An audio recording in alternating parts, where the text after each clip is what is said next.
Deputy Speaker, good morning, and the members of the WCPP, and our distinguished guests that we have invited from the various municipal districts in the province. Speaker, the time is now 10 o'clock, and I think we are all ready to start. And I will hand over to you, Speaker, to start with the program. Thank you. Thank you very much, Kayan. Good morning, colleagues, honorable members, distinguished youth parliament delegates, educators, mentors, honored guests, ladies and gentlemen. Good morning. It is indeed a great honor and a privilege to welcome you to the second sitting of the 2026 Western Cape Youth Parliament. Although we meet virtually today, our purpose remains united: to strengthen democracy, amplify the voices of young people, and invest in the future of leadership in the Western Cape. As the Speaker of the Western Cape Provincial Parliament, I firmly believe that democracy is the strongest when young people have challenged injustice, inspired innovation, and transformed societies.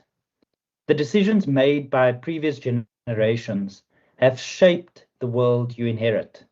The ideas you share today will help shape the future the Western Cape and the generation that will come will inherit.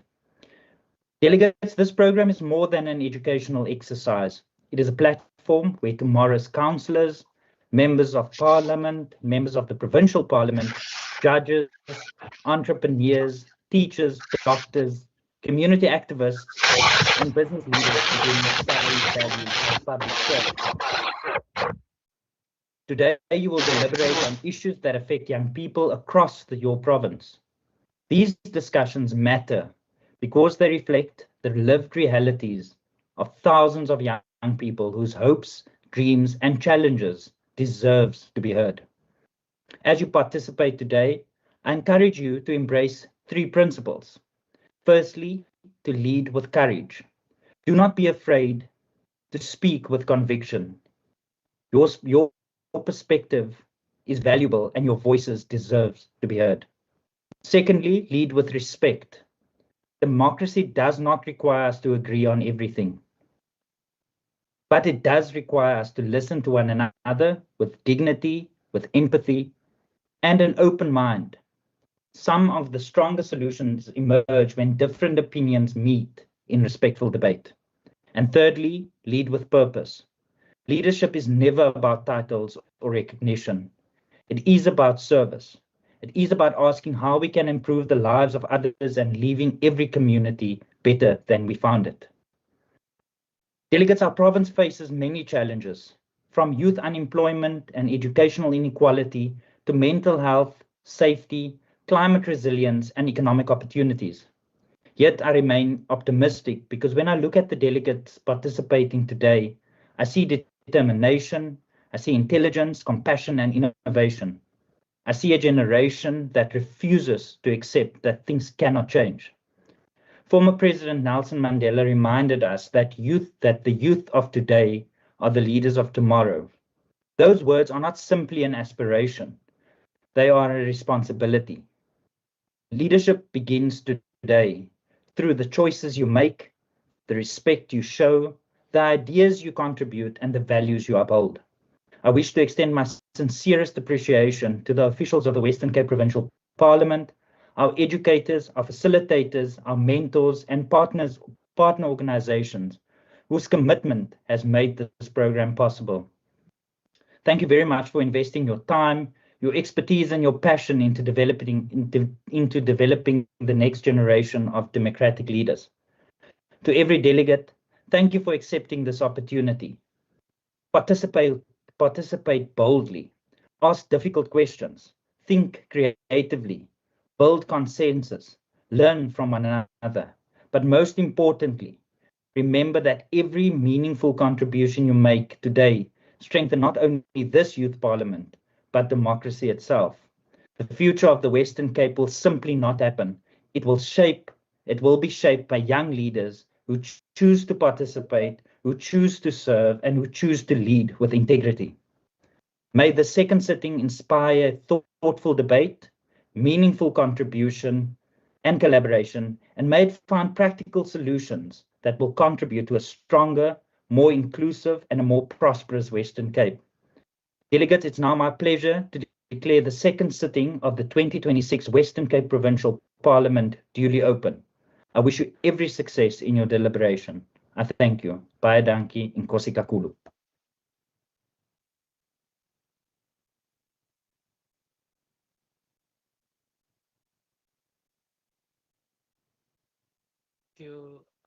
Thank you very much, Speaker. I would now take this opportunity to invite Honorable Philander to give feedback on the first sitting. Honorable Philander, over to you.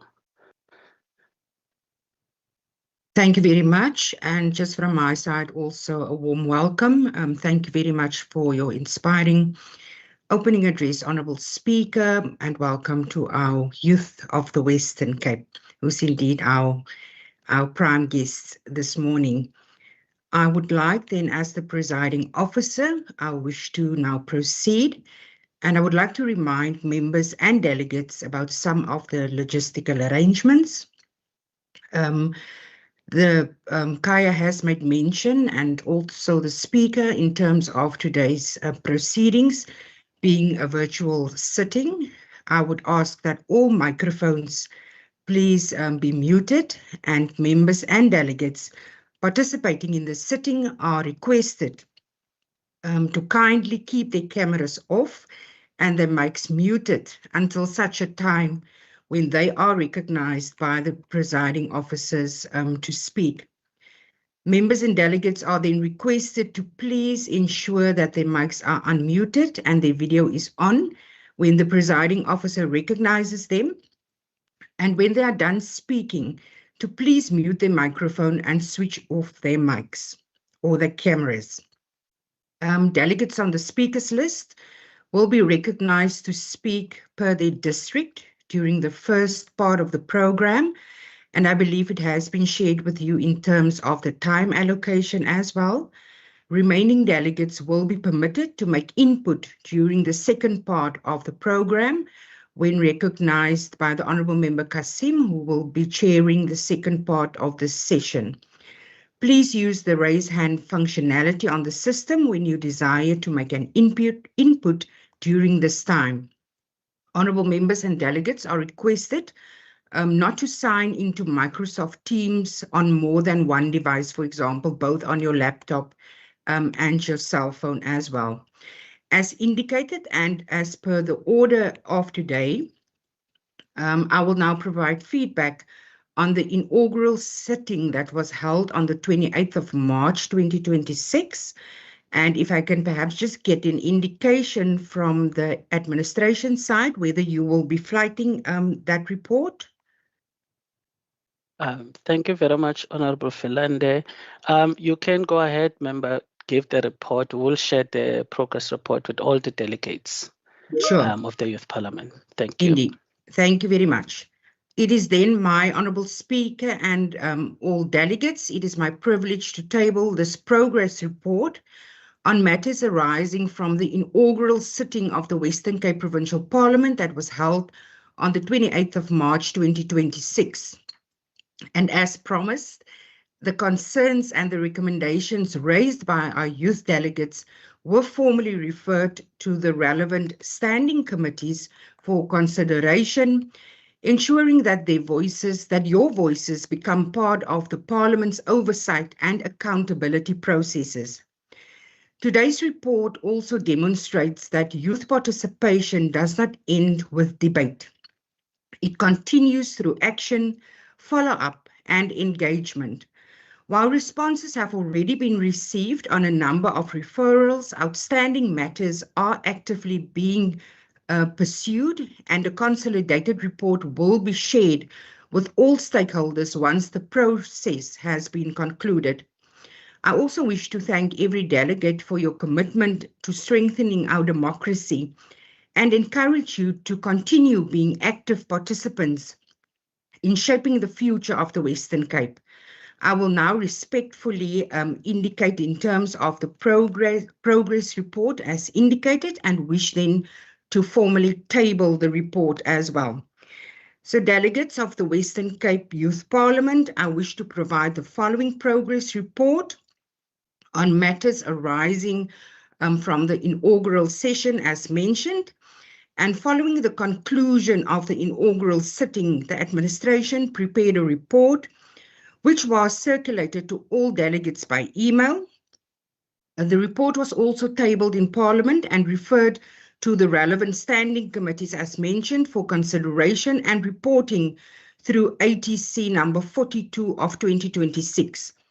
The key issues that was raised at the first sitting were formulated and referred as recommendations to the relevant Western Cape Provincial Parliament standing committees as follows. Issue 1, expand youth employment and skills development opportunities, and the referral went to the Department of the Premier through the Standing Committee on Premier and Constitutional Matters. Issue number 2 was strengthening youth safety and community support, and the referral was to the Department of Police Oversight and Community Safety through the Standing Committee on Police Oversight and Community Safety. Issue number 3 was improve access to quality education, and the referral was to the Department of Education through the Standing Committee on Education. Issue number 4 was to enhance mental health and access to psychosocial support, and the referral was made to the Department of Social Development through the Standing Committee on Social Development. Issue 5 was to institutionalize youth participation in local government, and the referral went to the Department of Local Government through the Standing Committee on Local Government, Environmental Affairs and Development Planning. The administration has received feedback on some of the referrals and is currently following up on the outstanding responses. Yeah. Can we please mute participants? Thank you very much. Once consolidated, the feedback will be circulated to all stakeholders in the coming days. And that is in terms of the progress report as formally tabled to all the youth delegates this morning.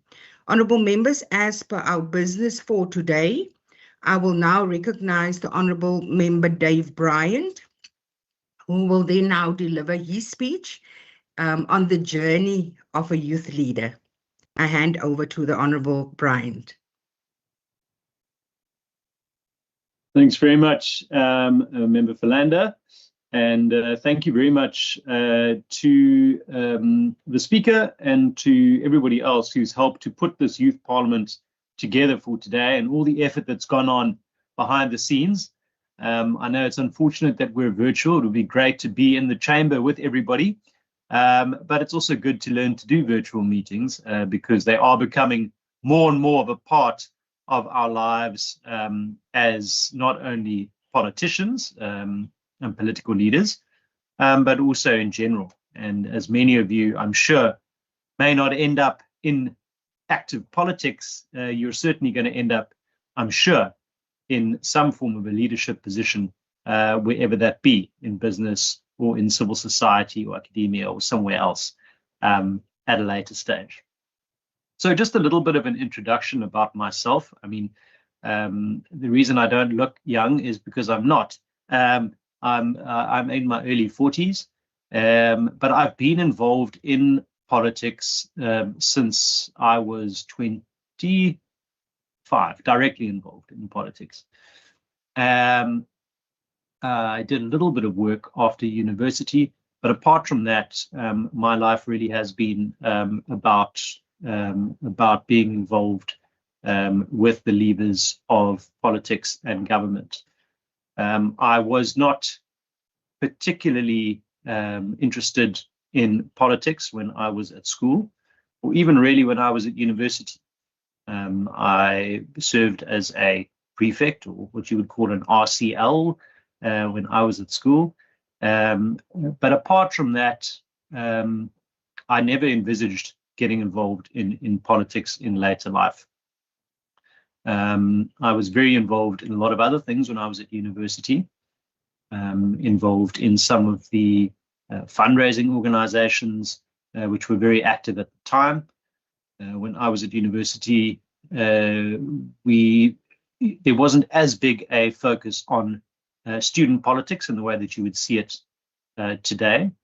Many of the political parties that you see on campuses now didn't really exist on campuses. It was really more of a kind of ideological student movement setup, where people would vote based on the charisma of the person who was standing, or on a kind of ideological bent that they had towards a certain set of values that political movement represented.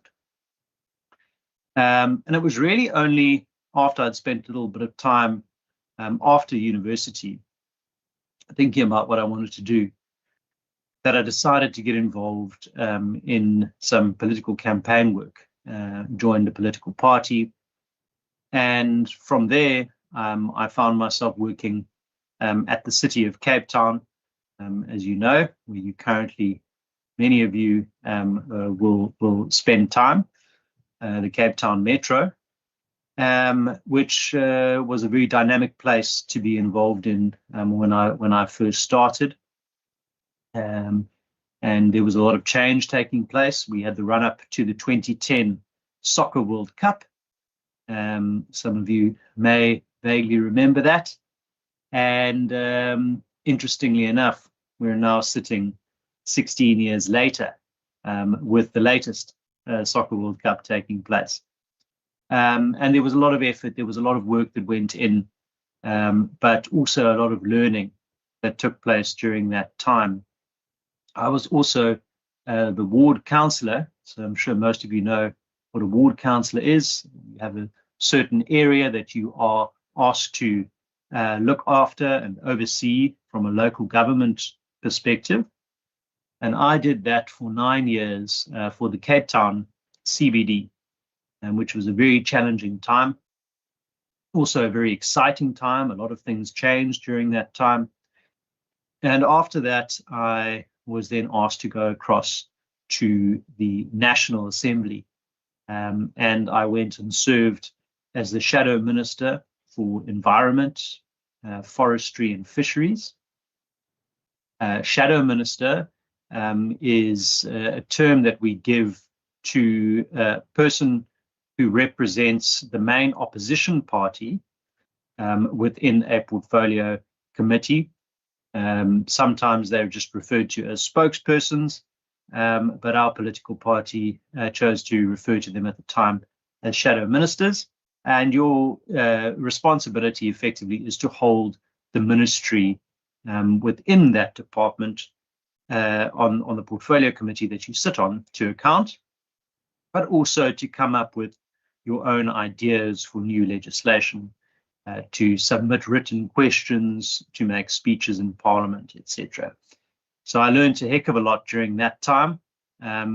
Unfortunately, during the time that I was at Parliament, the COVID outbreak was in full force.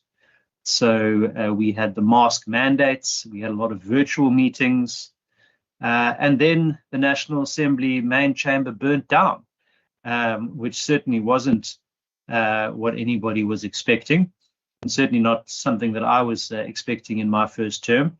So we then had to move to a different chamber where we had our physical meetings, but we still had many, many virtual meetings. In fact, my portfolio committee, I think, almost met exclusively on a virtual basis. And then when we eventually started to see each other in person, it was quite tricky because a lot of us didn't actually recognize the other members because we hadn't really seen them in the flesh, so to speak. I then ended up moving across to the Western Cape Provincial Parliament, after the last national and provincial elections. And I've had a very exciting and enjoyable time so far, chairing the Committee on Local Government, Environment and Development Planning, and working together with our Minister, Anton Budel. Our responsibility in those committees is the same as the responsibility at the National Assembly, is to hold the ministry to account, to conduct good oversight, and to get involved in the development of new laws and legislation. And it's been really interesting doing that on a provincial basis. We have a nice team of people across all the political parties represented in the provincial parliament. It's quite a small parliament, but I think it's one that's quite effective. And we've still got 2.5 years left before the next national and provincial elections. So we're going to try to see if we can get as much done as possible between now and then to make the lives of all of our residents and constituents better. I think lastly, just a couple of points. I mean, when we think about leadership in general, we often tend to picture a person standing at the front of a crowd, inspiring people with powerful words or leading an important project. But there's also a different kind of leadership that's more important, which is, I think, especially important for young people in South Africa. And that is leadership that begins with you, yourself, personally.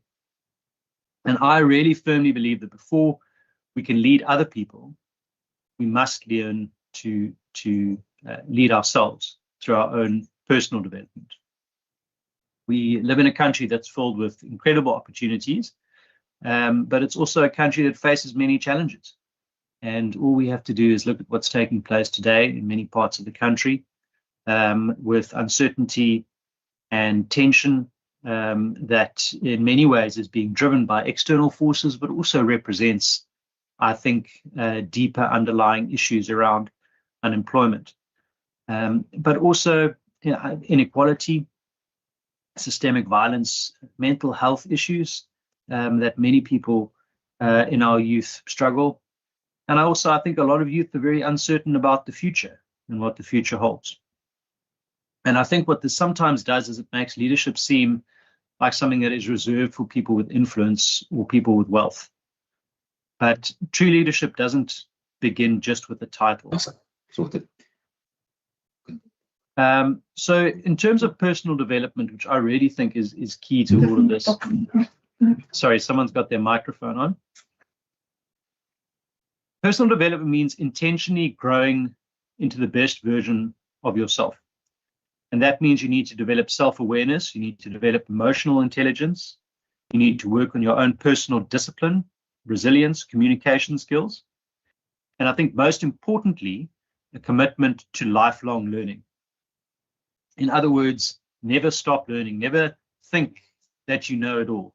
I know it's particularly something when you are younger to believe that you have got to a point where you fully understand things. I can tell you at my age, and certainly people who are older than me as well, will tell you that you continue to learn and you continue to grow, and you certainly never know it all, so to speak.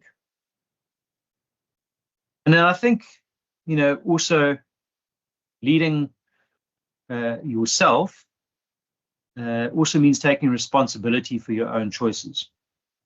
So instead of waiting for somebody else to solve your problems, if you're a self-led young person, you ask what you can do to make a difference. And this doesn't always mean a large-scale project. It can be mentoring a younger person, volunteering in your community, starting a study group, supporting a local business, or just encouraging other people. I think another important aspect is resilience. Many of our youth face circumstances that are beyond their control. Personal development teaches us that while we can't always control our circumstances, we can control our response to those circumstances. So see every challenge as an opportunity to learn, to improve, and to become stronger, because that then creates a ripple effect. And a young person who develops confidence inspires confidence in somebody else. A young person who practices integrity encourages honesty within their community. And if you're a young person who values education, which is so essentially important, you motivate other people to pursue learning as well. So your leadership isn't just about your speeches, but it's about your consistent actions on a day-to-day basis. And if you imagine if every young South African just committed to improving one aspect of themselves every day, imagine our communities filled with young people who are disciplined, who are compassionate, and who are committed to serving other people. That impact will extend far beyond just individuals. Leadership isn't measured by how many people follow you. And I'm not just talking about following you in person. I'm talking about people who follow you online, people who follow your TikTok, all of those people who look up to you. It's actually measured by the positive impact that you have on the lives of those people around you. And a lot of people in politics only find that out at a later stage. When you're surrounded by people who are telling you how wonderful you are all the time, you tend to believe it. And you can very easily forget how you got to where you are and what your true purpose actually is. So just to close off, I would encourage each of you, and each of us, I suppose, as politicians as well, who are in the game for a bit longer. We need to remember that leadership doesn't begin when we receive a position or a title. It begins when we choose to grow, to learn, and to take responsibility for becoming the best version of ourselves. If we can lead ourselves with purpose and integrity and resilience, we'll inspire other people to do the same thing. And that'll not only build stronger leaders, but also a stronger country. So best of luck for the rest of today. I'm sure you're all itching to have your say. So I'm going to finish off there and wish you a great rest of your day. And back to you, Member Philander. Thank you so much, Honourable Member Bryant, and thank you for your inspiring address this morning as well, and taking us on your leadership journey. Honourable delegates and members, I will now allow for an opportunity for the Western Cape Youth Parliament delegates who might have a question pertaining to the progress report as well as the journey of a youth leader. I will then, during this session, allow for 3 questions to be asked, and you may now raise your hand or indicate so in the chat function whether you would like to pose a question.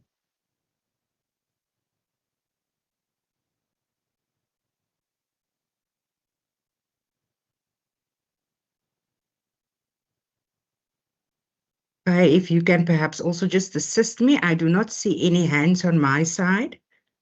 From my side as well, Chair, I don't see any hand raised. Okay, let me then say going once, going twice. No questions. Thank you very much, delegates. Thank you very much again, Honourable Brian, and we wish you a most blessed day ahead. And thank you for making time for the youth of the Western Cape this morning. We will now commence with the debate, of which I will be chairing this session. Honourable members and youth delegates of the Western Cape Youth Parliament, we are now commencing with the debate and the discussion of the topic at hand. I wish to remind all members and delegates of the topic of the day, which is youth unemployment in the Western Cape. A, its causes and remedies, and B, developing youth for employment in the Western Cape. I wish to remind youth delegates that they have the following time allocations per district, and I believe this was also shared with you. Each district will have an opener, which will be afforded 7 minutes of speech time. Each district will also have a seconder, which will be afforded 5 minutes of speech time. And each district will also have a closing speaker that will be allowed 3 minutes speech time. Delegates are then now asked to please only start speaking when the allocated time reflects on the digital timer here on MS Teams, and the administration will handle the manual allocation of time.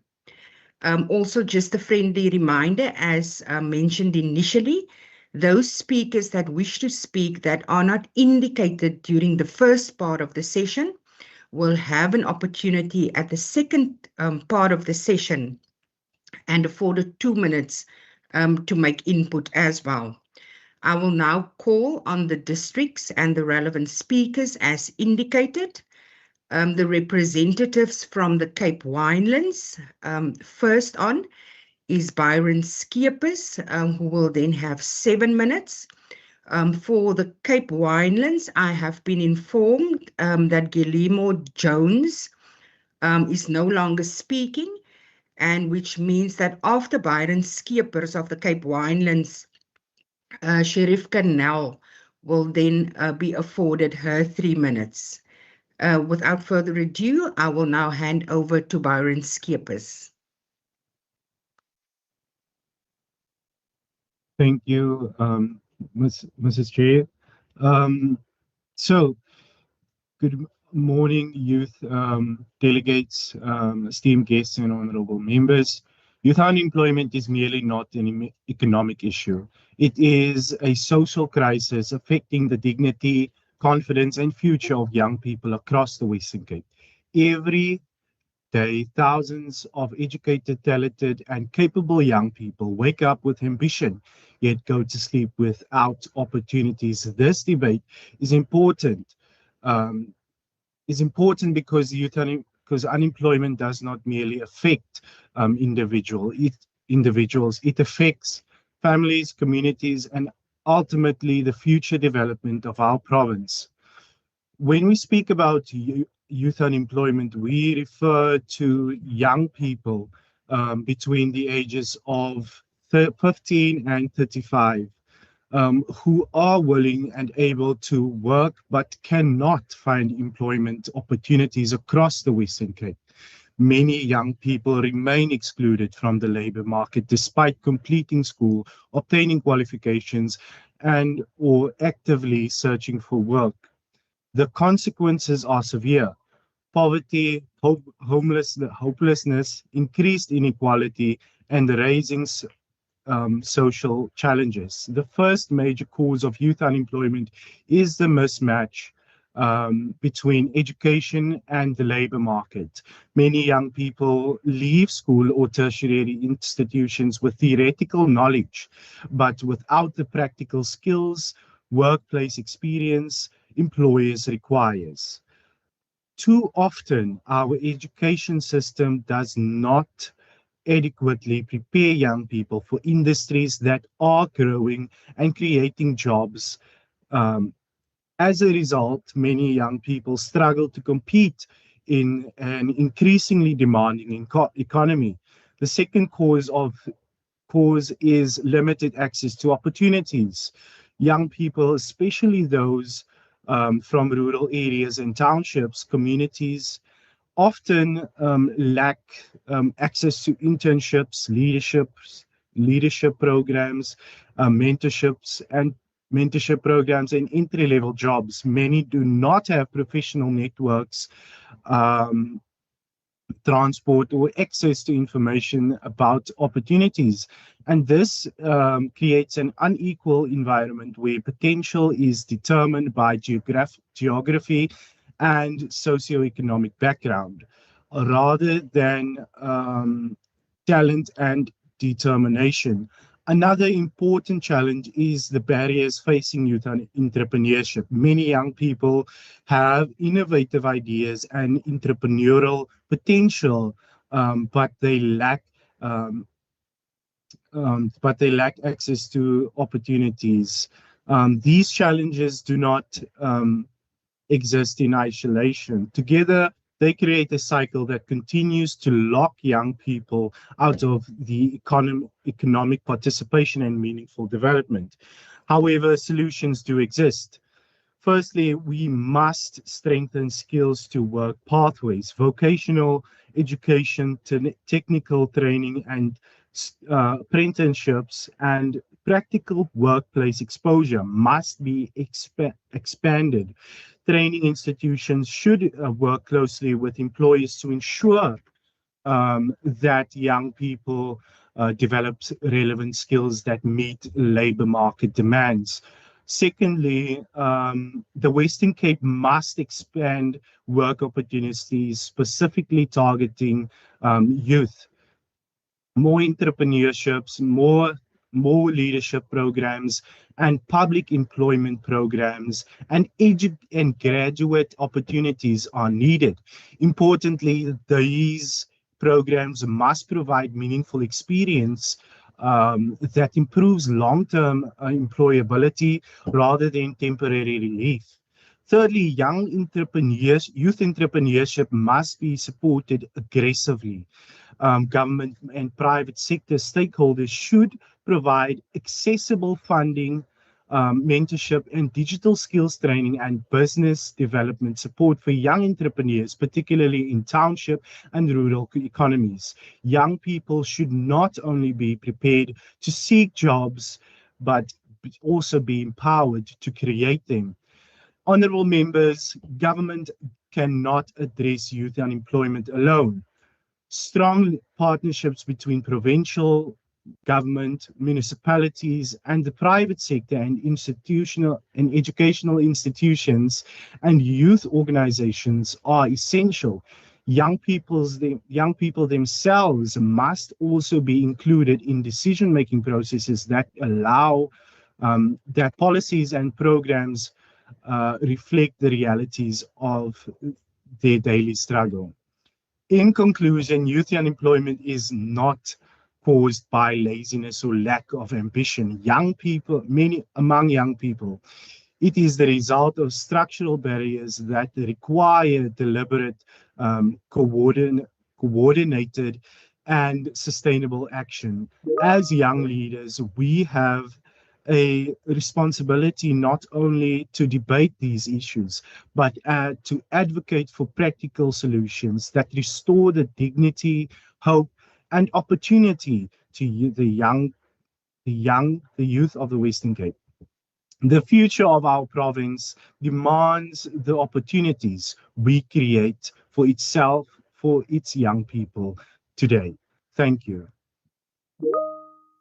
Thank you so much, Byron Skeepers of the Cape Winelands. We do appreciate your input. I will now call on the next speaker from the Cape Winelands, Sharif Canal.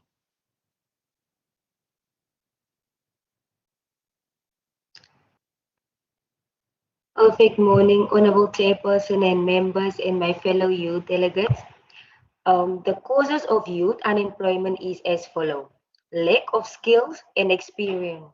Many young people in the Western Cape lack skills and experience required employees, making it difficult for them to secure jobs. Limited job opportunities. The Western Cape economic is not creating enough jobs to observe the large number of young people entering the market. Structural barriers, factors such as transportation, cost, lack of network, and social economic challenges, higher young people's access to job opportunities. Skill development programs, implementing training and skills development programs that equip young people with in-demand skills. The best solution for unemployment is strategies include skills training, job placement, education and training can equip individuals with the skills needed in the modern job market. Everyone has the right to work, to free choice of employment, is to just and favorable conditions of work to protect against unemployment. Thank you, everyone.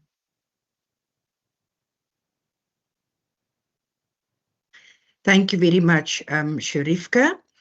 Honorable members and delegates, that then deals with the speakers from the Cape Winelands. We will now move over to the speakers from the Central Karoo. And first speaker is Zainik Base.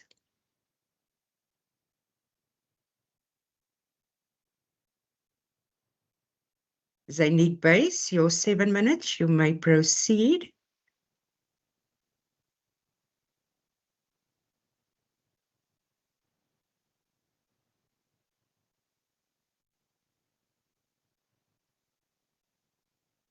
Can we have an indication from administration? Do we have Ms. Base online?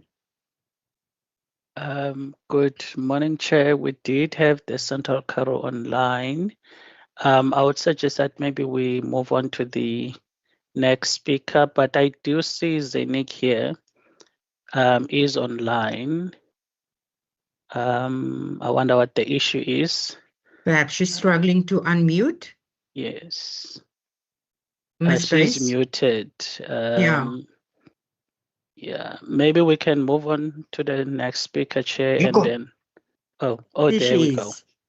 Okay. Good morning, Zainik.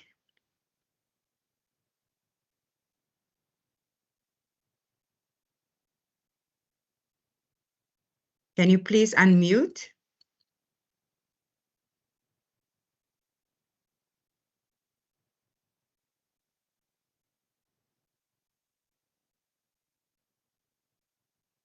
I just ask for your indulgence, colleagues. Just give an opportunity to unmute. Yes, Chair.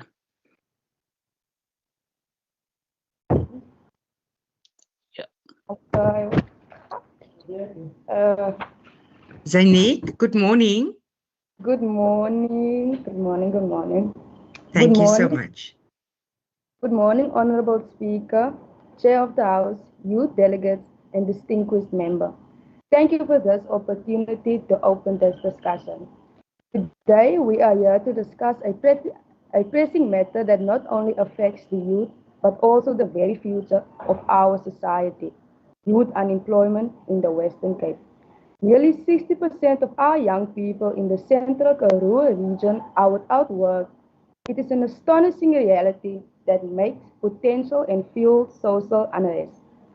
This discussion is very detrimental because the economic landscape continues to suffer post-pandemic, and we have an urgent need for youth empowerment, establishing opportunities that can lead to sustainable growth and development. We need to explore the causes of this and discuss effective remedies for a guaranteed brighter future for our young people.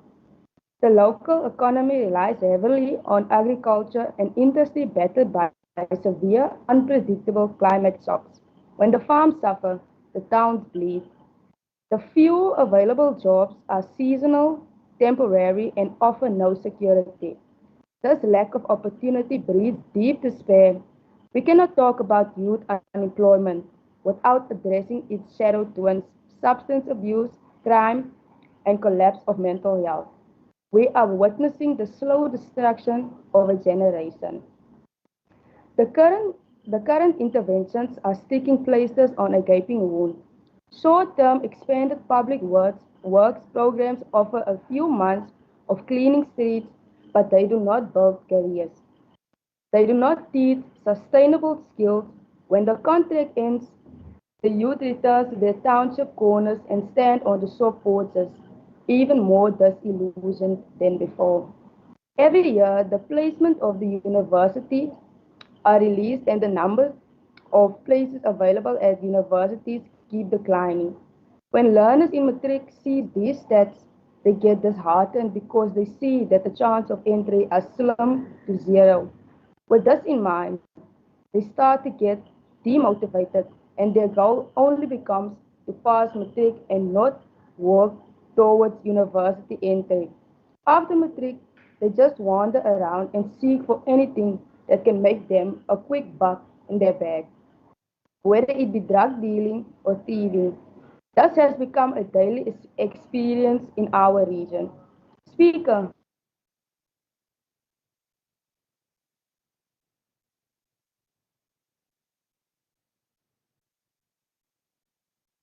The time for mental change. We cannot look okay, sorry. We cannot look the next generation in the eye and tell them to wait a little longer. They have waited long enough. They have studied. They have qualified. And they have kept their side of the content that is failing to keep its end. Let us leave this chamber today not only with a promise to review data, but with a commitment to change the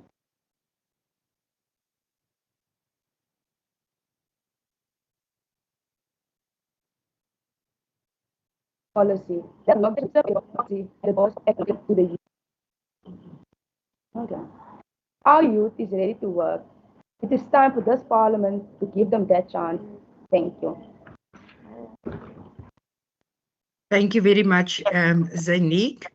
Oh, your sound did come through a bit distorted at sometimes, but we did get the essence. Importantly, we did get the essence of your message. I would perhaps ask that the administration also just ask the delegates to submit these speeches so that we can formally make that part of the report as well, please. We will now then move over to our next speaker, also representing the Central Karoo, and that is Jalia Plaikis.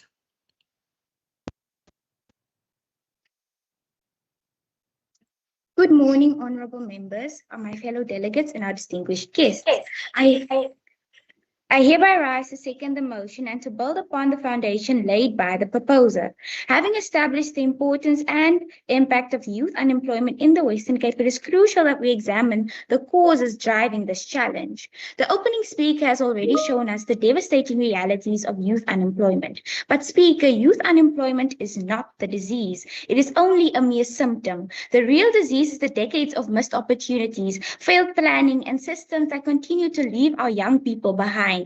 Speaker, we often ask why our youth are unemployed. Perhaps we should ask a different question. Why is unemployment became an expectation instead of an exception? How is it that a young person can spend 12 years in school, earn a qualification on top of that, and do everything society expects of them, yet still find themselves standing in the unemployment queue instead of a workplace?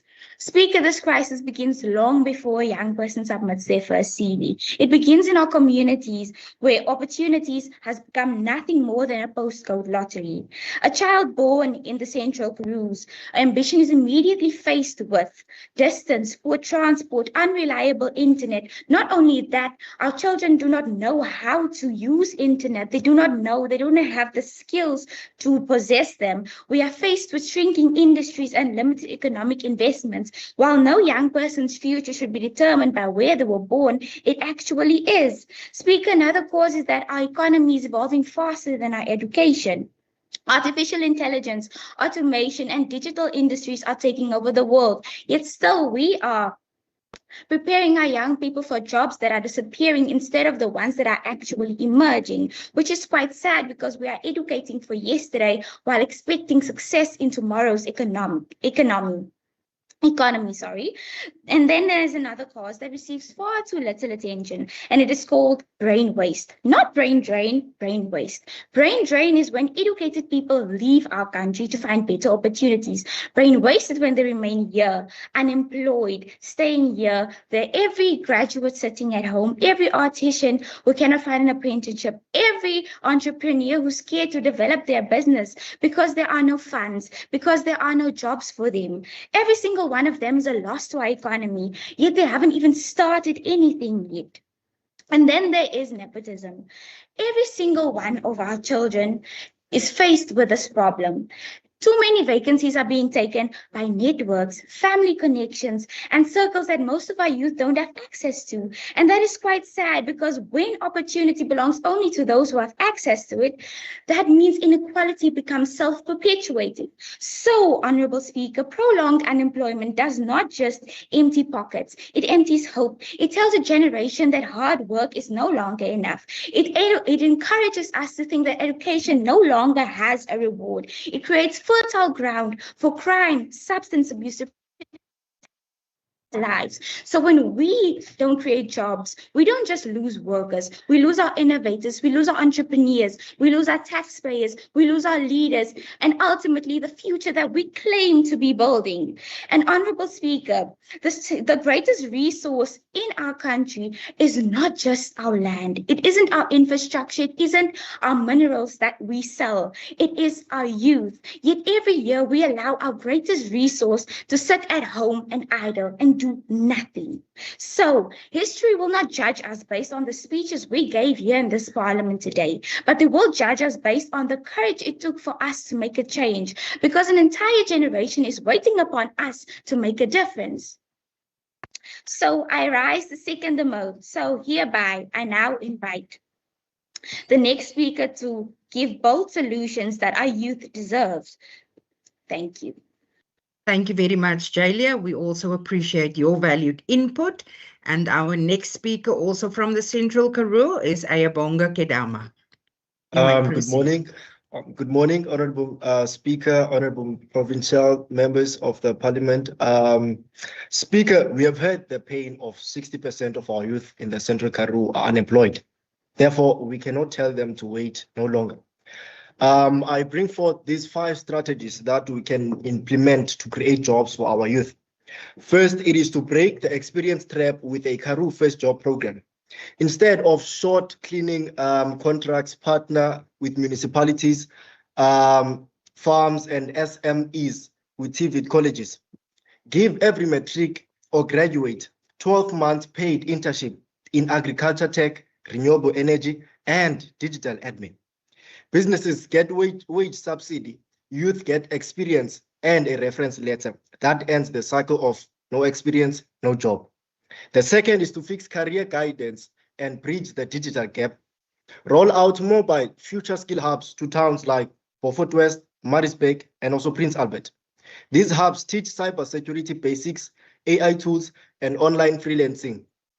Partner with Starlink for Wi-Fi, because the problem isn't just no Wi-Fi, it is no digital skills. Prepare youth for renewable energy and digital entrepreneurship, not just jobs that are disappearing. Third, it is to beat geography and transport poverty. Create a youth transport fund and remote work co-working space in rural towns. Government and private sectors fund 50% of interview or training travel, and invest in fiber and solar-powered hubs so that youth can apply for remote jobs without moving to Cape Town. We bring the opportunity to the Karoo, not the other way around. Fourth, it is to make hiring youth less risky for businesses. Give tax rebates to Central Karoo businesses that hire and train youth for 2 years and above.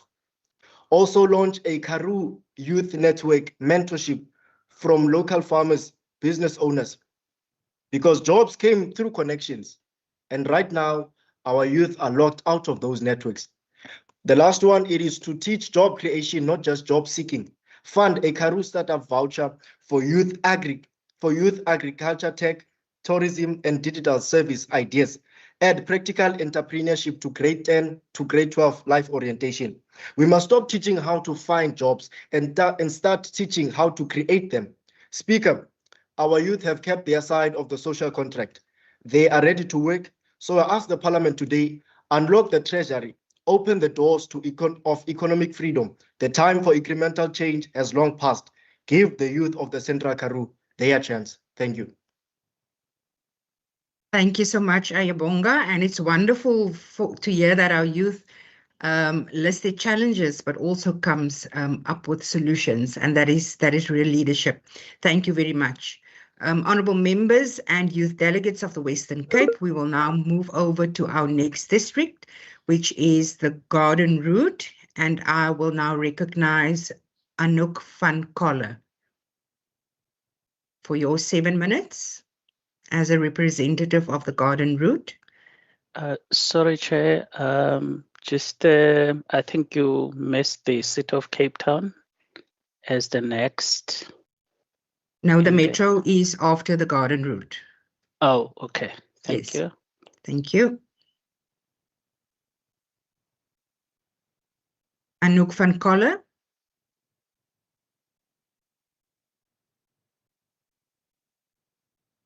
Can you please check? Honourable Speaker, yes. Thank you so much, ma'am. You may proceed. Thank you. Honourable Speaker, honourable members of the Western Cape Youth Parliament, delegates, ladies and gentlemen, I rise to address one of the most urgent challenges facing the youth of our province, youth unemployment. Youth unemployment is not merely an economic statistic. It is the difference between hope and hopelessness, between opportunity and exclusion. It affects people who have qualifications and yet still find themselves unable to secure employment. It is a challenge that impacts families, communities, and ultimately the future of the Western Cape itself. When we speak about youth unemployment, we refer to young people between the ages of 15 and 34 and work but cannot find employment. Across South Africa, youth remain the most vulnerable group in the labour market. Statistics South Africa reported that youth unemployment stood at 46.1% in the first quarter of 2025, meaning nearly 1 in every 2 young people could not find it. Although the Western Cape continues to perform better than the province, with the country's lowest unemployment rate, thousands of young people still struggle to access meaningful work opportunities. As a young person from the Garden Route, this issue is especially close to home. In the Garden Route District Municipality identified youth unemployment as one of the region's most pressing challenges, reporting that youth unemployment in the district stood at approximately 62%. That means that more than half of our young people are unable to participate meaningfully in the economy. Consequences are severe. Youth unemployment contributes to poverty, financial dependence, poor mental health, increased social inequality, and a growing sense of frustration among young people. Many lose confidence in their abilities and become discouraged from even searching for work.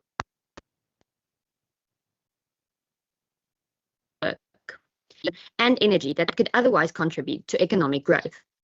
Honourable members, the first major cause of youth unemployment is the mismatch between education and labour market demands.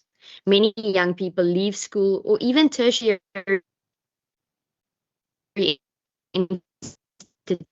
institutions. While academic knowledge remains important, employers increasingly seek technical skills, digital competencies, workplace experience, and industry-specific training.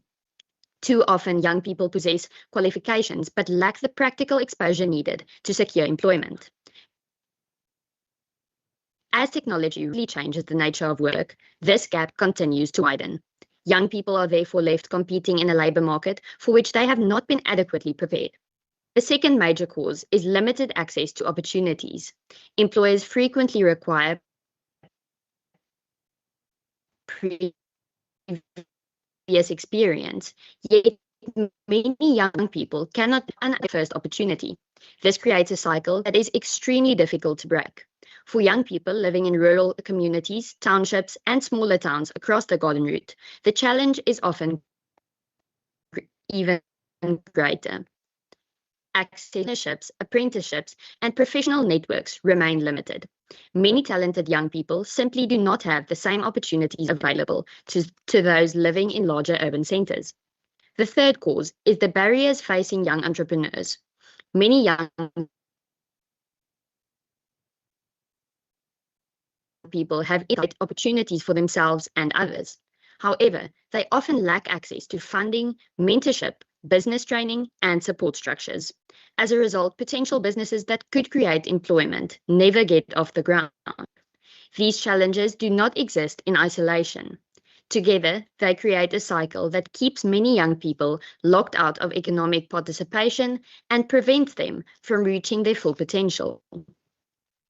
However, honourable members, identifying the causes of youth unemployment is only the first step. If we are serious about building a stronger with long-term solutions. Firstly, our education system must better prepare young people for the realities of today's labour market. Secondly, we need to create more opportunities for young people to gain experience. And thirdly, entrepreneurship should become a realistic pathway for more young people. I've outlined the broad direction in which we should move. My third colleague will build on these recommendations by discussing these remedies in greater detail and demonstrating how they can be implemented effectively to create lasting opportunities for the youth of the Western Cape.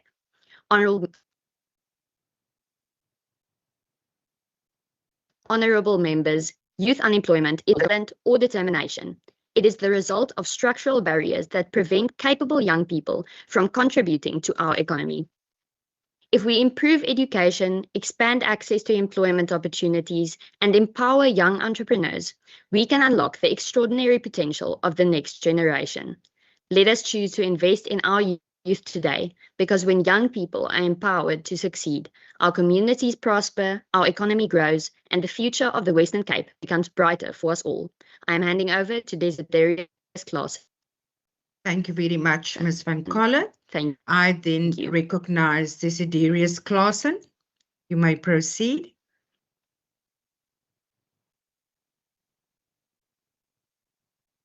Good morning, Honourable Speaker, Honourable Members of Parliament, and all other protocol observed. Thank you for this esteemed opportunity to voice the concerns of the youth of the Garden Route District and also present practical, transformative solutions. As my colleague previously mentioned, the Western Cape prides itself on being a leading province in terms of good governance, economic opportunities, and sustainable opportunities. Yet, all too often, young people do not have a meaningful seat at the table. We have identified three root causes of unemployment in the Garden Route District. Firstly, the mismatch between education and the labour market. Too often, young people have the qualifications and the theoretical knowledge, but lack the workplace experience that employers require, making it difficult to participate fully in the labour market. This can be addressed through initiatives such as work shadowing programs, study-related volunteering opportunities, internships, and an education that is aligned with the demands of the fourth industrial revolution. There are two sides of the river, those who wait for the water and also those who control the flow of the water. Many young people, especially those living in our rural communities, are not aware of employment and economic empowerment initiatives. As a result, they are excluded from the opportunities that could change their lives. We can address this through targeted outreach programs, career expos, and initiatives that assist young people applications for training and employment opportunities. Let us take the opportunities to our forgotten communities instead of expecting them to come to us. Thirdly, insufficient support for young entrepreneurs. Our young people have innovative ideas that can help reduce unemployment. However, they often lack the guidance, mentorship, and the funding to help them to start their businesses. There is simply too much red tape for startups.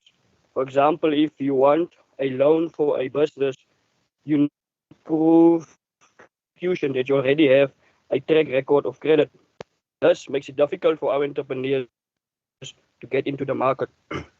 Although the Western Cape prides itself on being South Africa's agricultural capital, the sector remains a difficult one for young farmers, particularly those from historical disadvantaged communities who cannot enter this market. The youth have the solutions for our unemployment crisis. They simply need the support, opportunities, the enabling environment to turn those solutions into a reality. I thank you, Honourable Speaker and Honourable Members of Parliament. Thank you. Thank you very much, Desiderius, and thank you for your valued input on behalf of the Garden Route this morning as well. Our next speaker is Aiden April.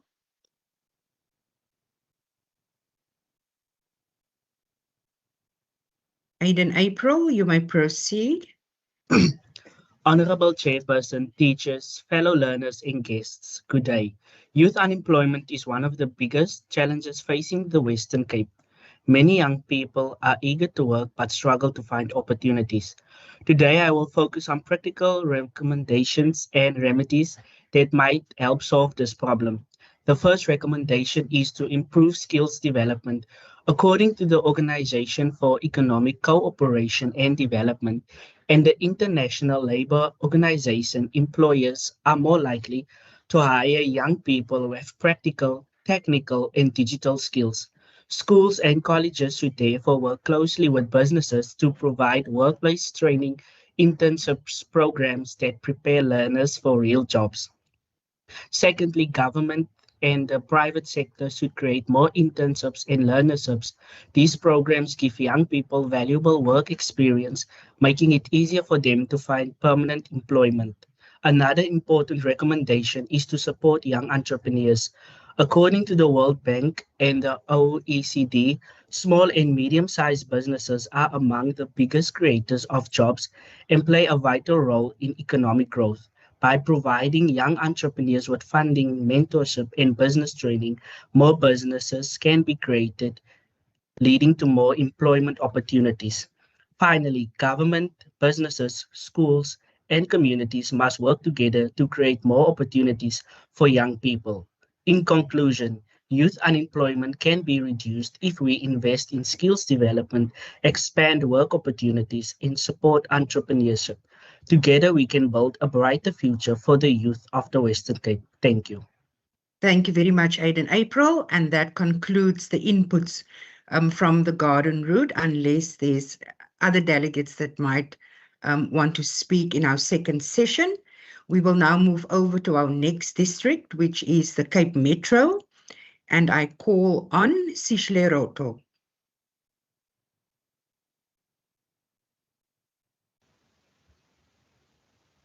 Sishle, you may proceed.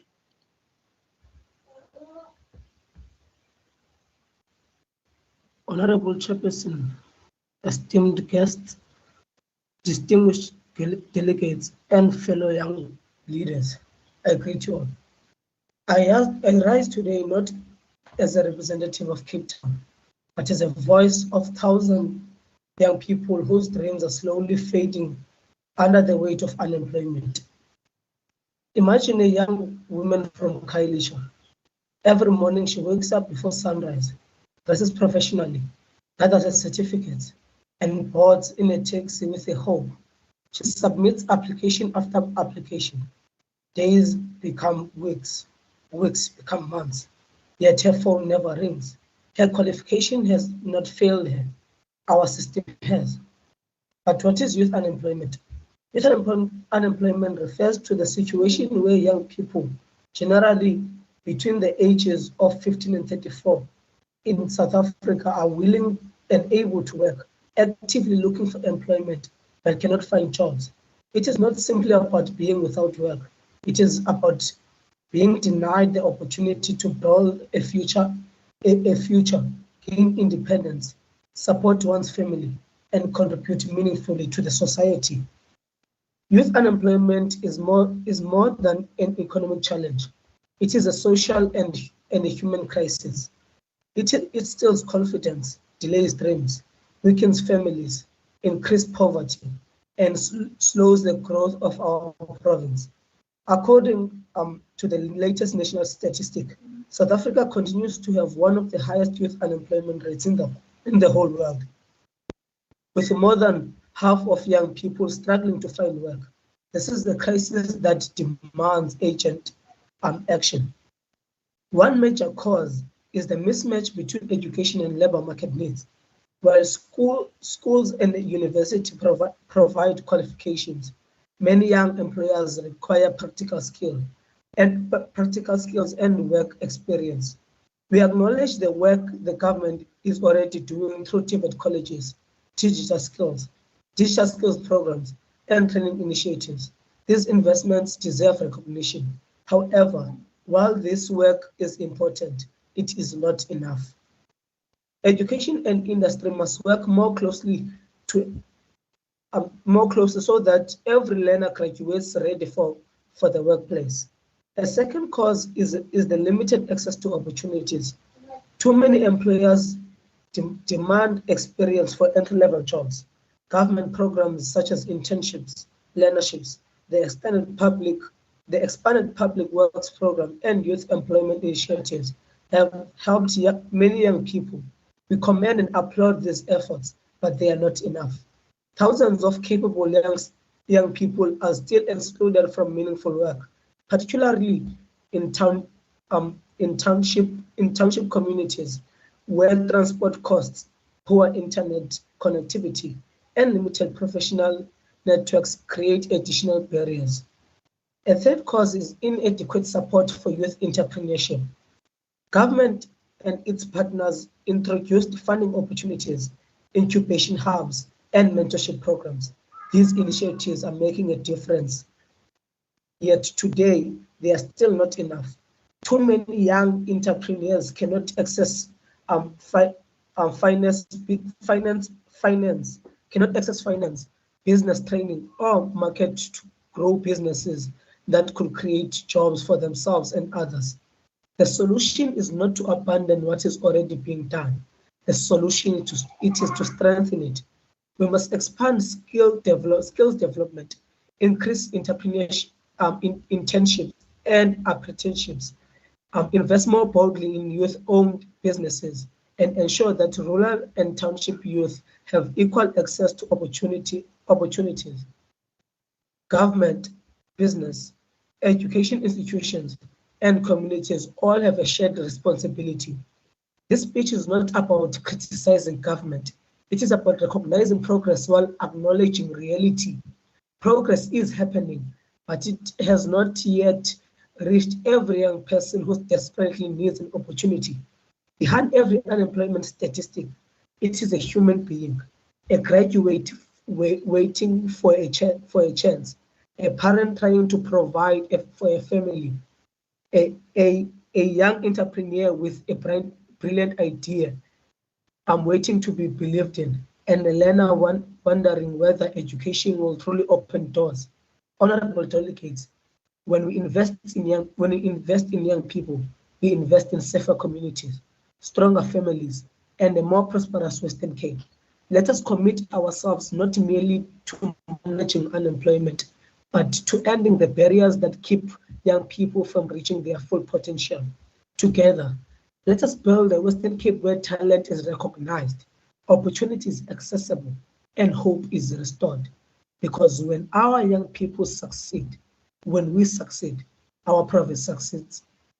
God bless Cape Town. Nkosi Sikelela Ikaba. I thank you. Thank you very much, Sishle Roto. Your input is much appreciated. We move now over to the next speaker for the Cape Metro District, and that is Masia Kaka.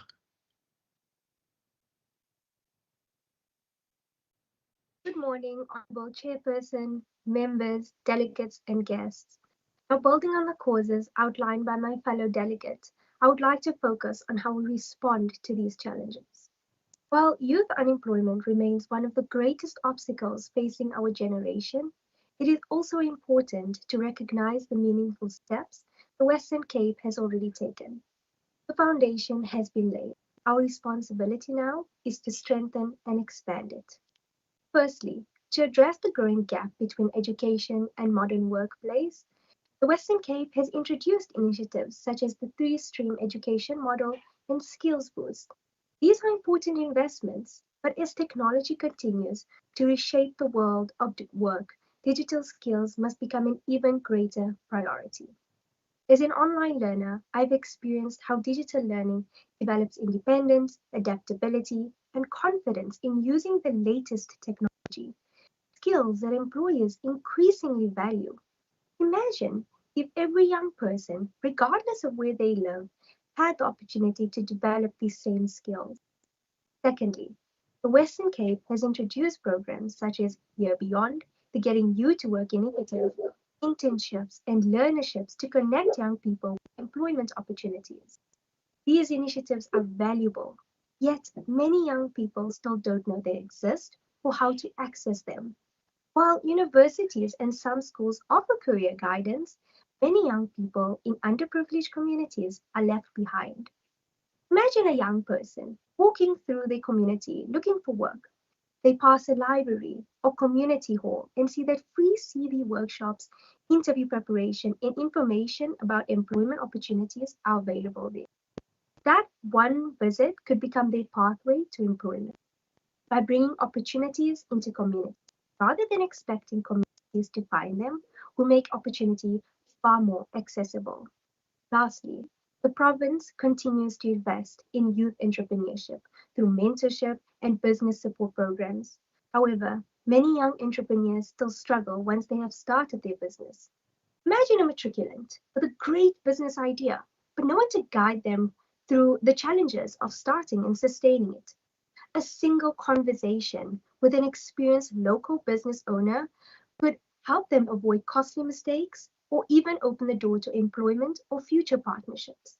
By connecting aspiring entrepreneurs with local business owners through regular networking and mentorship in community spaces, we don't just support businesses, we create relationships, opportunities, and pathways into employment.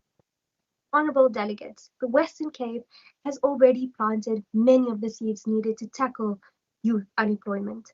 Our task is to ensure those opportunities are accessible to every young person.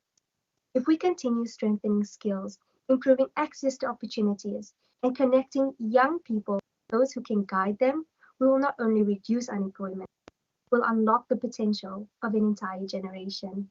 We thank you. Thank you very much, Ms. Kaka. We do appreciate your valuable input as well. And thank you to all the delegates thus far that has been keeping well within their time limits. And I think the honourable members can certainly learn a thing or two from the youth delegates. I will now hand over to the next speaker from the Cape Metro, and that is Raid Williams. You may proceed, Raid.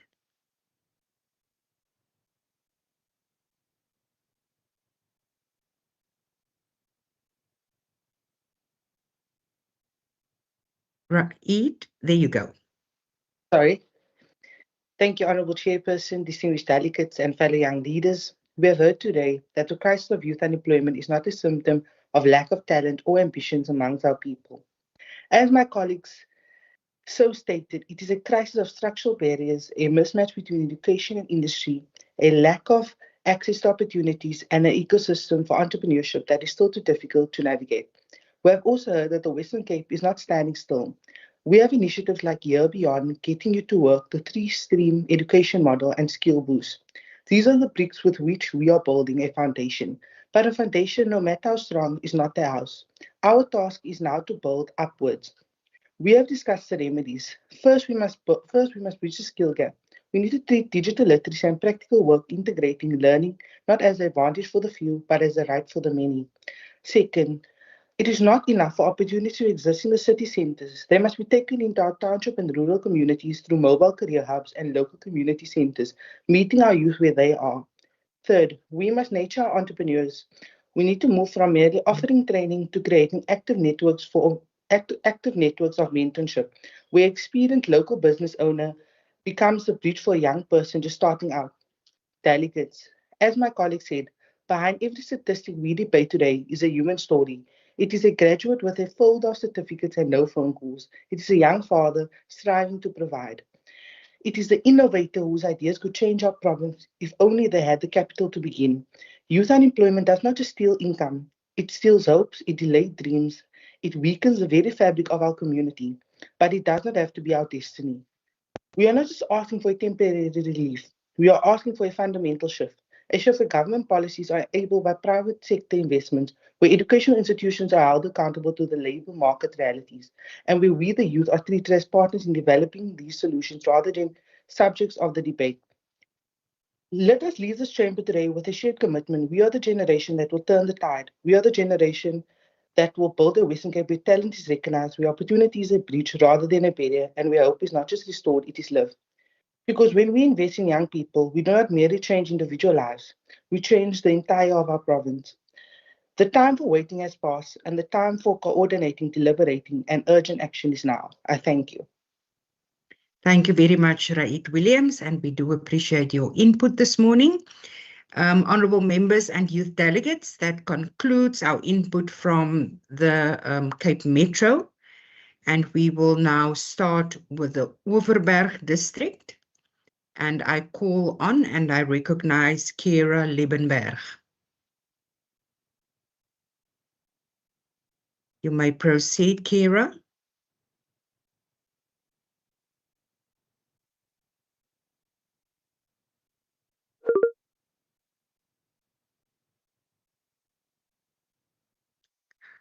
I see your hand raised, Kira. You may proceed.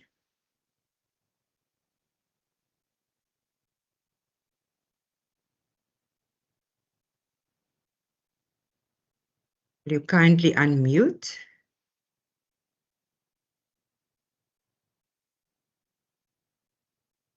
I think she's...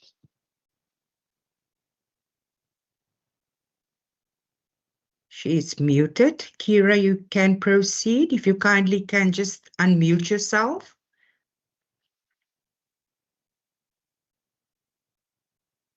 We certainly see you on the platform. You just need to unmute.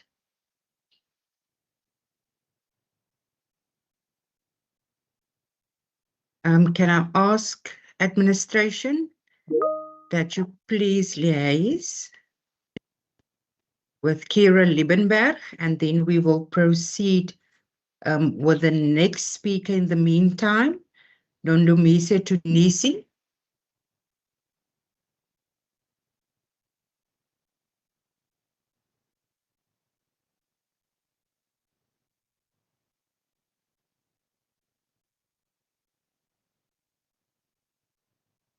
Nondumise Tunisi.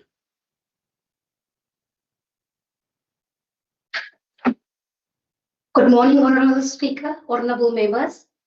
Honourable Members of the Provincial Parliament, I rise today to wholeheartedly support the compelling address delivered by the previously Speaker.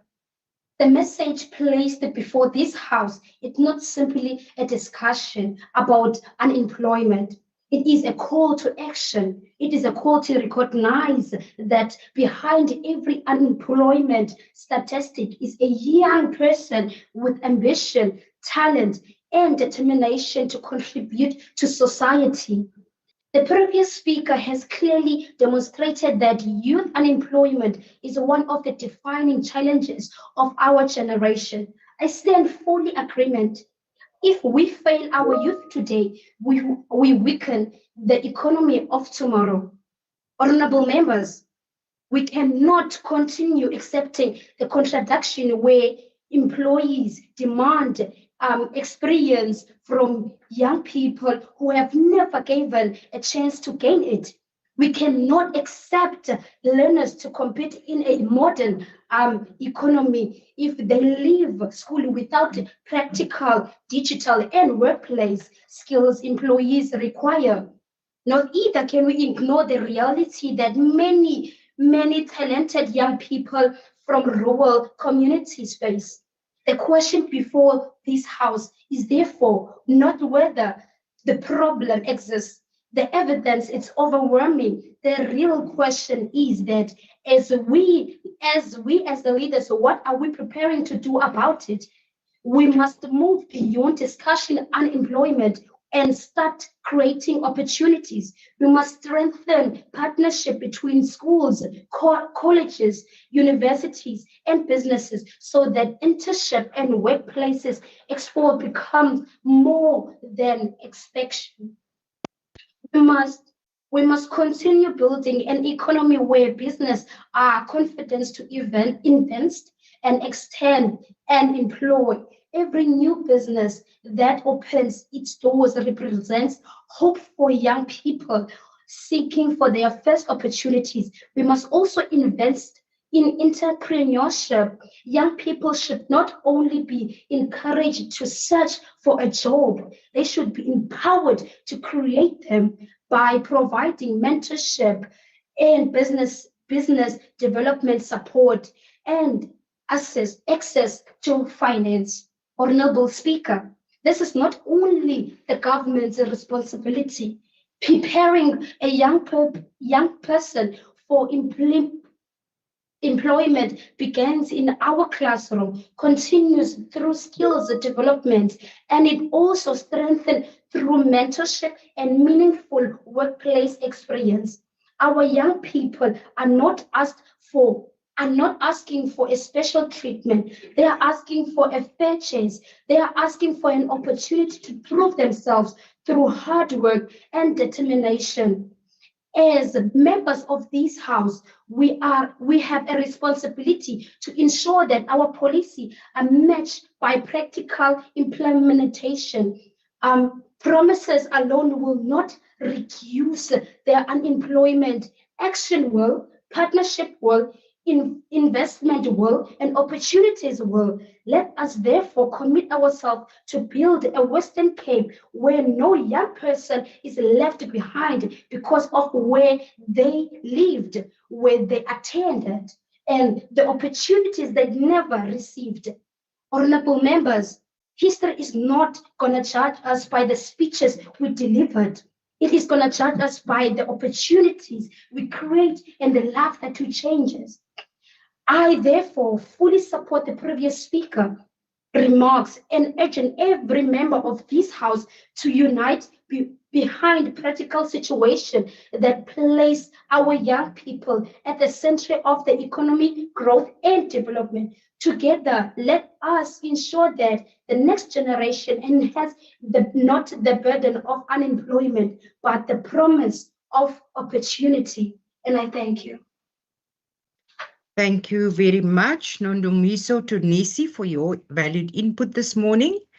I'm just checking Kira Liebenberg from the Oeverberg district. Are you ready to proceed?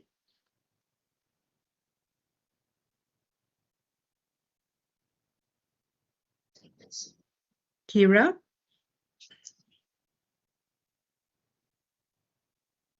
Say yes, Kira. May I begin? Kira Liebenberg, yes, you may proceed. Thank you.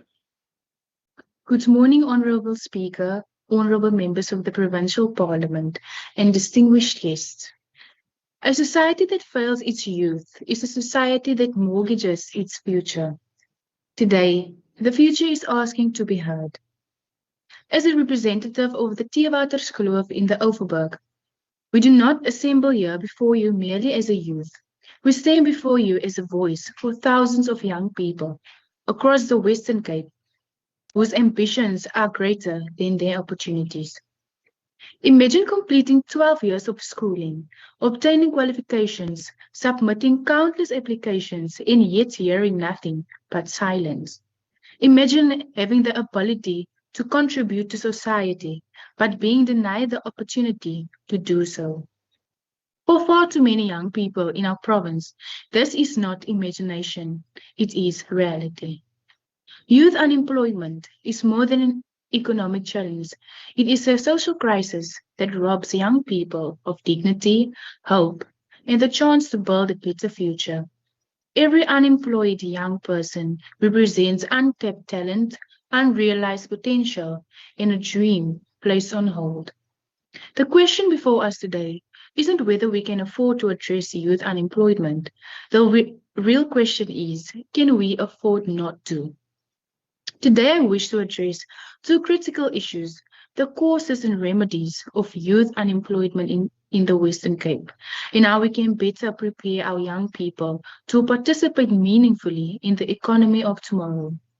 Youth unemployment is not merely an economic statistic, it is the reality of thousands of young people who wake up each day with dreams, qualifications, and potential, yet remain without opportunities. It is a challenge that affects families, communities, and the future prosperity of our province. The first question we must ask is, why are so many young people unemployed? One major cause is the mismatch between education and the labor market. Many learners leave school without the practical skills, workplace exposure, or digital competencies required by employers. While education remains a fundamental right under Section 29 of the Constitution of South Africa, access to education alone is not enough. It must also prepare young people for the realities of the modern economy.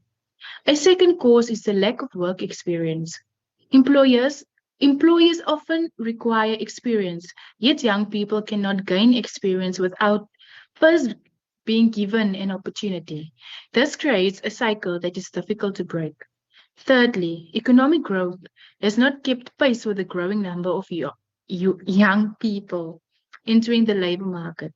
Even in the Western Cape, which has consistently recorded lowest unemployment rate in South Africa, unemployment remains a serious concern. Provincial leaders have repeatedly identified youth unemployment as one of the greatest challenges facing our generation. Another challenge is that many young people live in rural communities or on farms, where access to transport, technology, career guidance, and employment opportunities is limited. These barriers often prevent talented young people from reaching their full potential. That brings me to my next question. What can we do about it? Firstly, we must strengthen partnerships between schools, technical and vocational education in training colleges, universities, and industry. Learners should have opportunities to participate in internships and job shadowing programs before they leave school. Secondly, the government must continue creating an environment where businesses can grow and create jobs. Economic growth remains the most sustainable remedy for unemployment. The Western Cape government's growth for jobs strategy recognizes that economic growth and job creation are essential for creating opportunities for young people. This brings me to my second aspect of my speech, preparing the youth for employment. Preparation for employment begins long before a young person submits their first job application. Schools must place greater emphasis on digital literacy, financial literacy, communication skills, problem solving, teamwork, and critical thinking. Employers increasingly seek these competencies in addition to academic qualifications. Career guidance must also be strengthened. Too many young people leave school without a clear understanding of available career paths or emerging industries. Learners need regular exposure to professionals, workplaces, and industry opportunities. Furthermore, volunteerism, community service, leadership programs, and extracurricular activities should be recognized as valuable opportunities to develop workplace skills. These experiences build confidence, responsibility, and professionalism. As Parliament recently heard in discussion on youth unemployment, a significant number of young South Africans are not employed, education, or training. This reality requires coordinated action from government, business, educational institutions, and civil society. Honourable members, the youth of the Western Cape are not asking for handouts. We are asking for opportunities. We are asking for access to quality education, meaningful skill development, mentorship, and pathways into employment. The future of our province depends on how effectively we invest in its young people today. Every unemployed young person represents untapped potential. Every young person who gains meaningful employment becomes a contributor to economic growth, social stability, and community development. Let us therefore commit ourselves to build a Western Cape where every young person has the opportunity not only to find work, but to build a future. Thank you. Thank you very much, Kira Liebenberg, and that concludes the input from the Overberg District. Honourable members and youth delegates of the Western Cape. That concludes the first part of the programme of the second sitting of the Western Cape Youth Parliament. The debate will now be suspended and we will resume with proceedings. Let me just check the time. I think we can proceed at 11:45. The second part of the programme will then be chaired by the Honourable Aisha Kasim and will then proceed with the West Coast District. I kindly wish to urge all the delegates and all the honourable members to please be back promptly at 11:45. Proceedings are now suspended.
is now 11:45 and we will now continue with the second part of this program. I do trust that everyone is back and ready to proceed. Once again, as mentioned by Member Philander, our chairperson, who thankfully took us through the program for the first part of the program. I am Member Aisha Kasim. I'm a member of the Western Cape Provincial Parliament, representing the economic freedom fighters. I will be chairing this part of the debate, and while I wish to remind all participants of the rules governing the proceedings of the Youth Parliament, I also wish to remind you once again that your speaking time remain the same and is as follows per region. This per region will be 7 minutes speech time for the opener. The seconder will get 5 minutes speech time, and the closing speaker will have 3 minutes speech time as well. Once again, delegates are asked to please only start speaking when the allocated time reflects on the digital timer here on the MS Team. Member Philander have concluded with Overberg District. We will now continue with the West Coast region, and I will now recognize the speakers from the West Coast, starting with Ms. Nicolita Batye.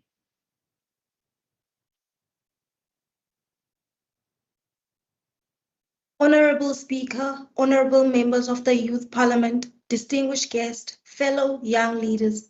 Today I arise to address a challenge that defines the reality of many young people across our district and our country, youth unemployment. Before we speak about its causes and effects, we must first understand what it truly means.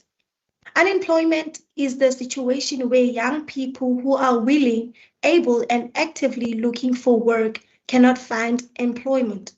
It is not just the absence of a job, but the absence of opportunity, dignity, and independence. Youth unemployment refers specifically to young people who are ready and willing to work, yet cannot access employment opportunities. This issue is important because it affects not only individuals, but entire communities and the future of our country. When young people are employed, society loses energy, creativity, and potential. We are often ask ourselves, why is this issue so urgent? Because it shapes our future, it forces us to ask a difficult question. If youth unemployment remains high, do we truly have a future, or are we building a generation of broken potential and delayed dreams? A future cannot be strong if its youth are excluded from the economic participation.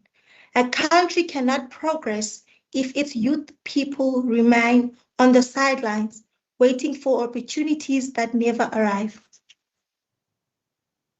In South Africa, youth unemployment remains one of the most pressing challenges. Thousands of young people leave school every year with hopes and ambitions, yet many struggle to find employment due to limited opportunities, lack of experience, skills mismatches, and unequal access to resources such as education, transport, and digital connectivity. One of the most frustrating realities facing young people today is that they are expected to have experience before being given the chance to gain experience.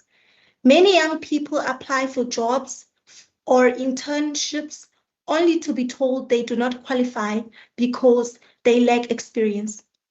Yet without the first opportunity, it becomes impossible to build experience in the first place.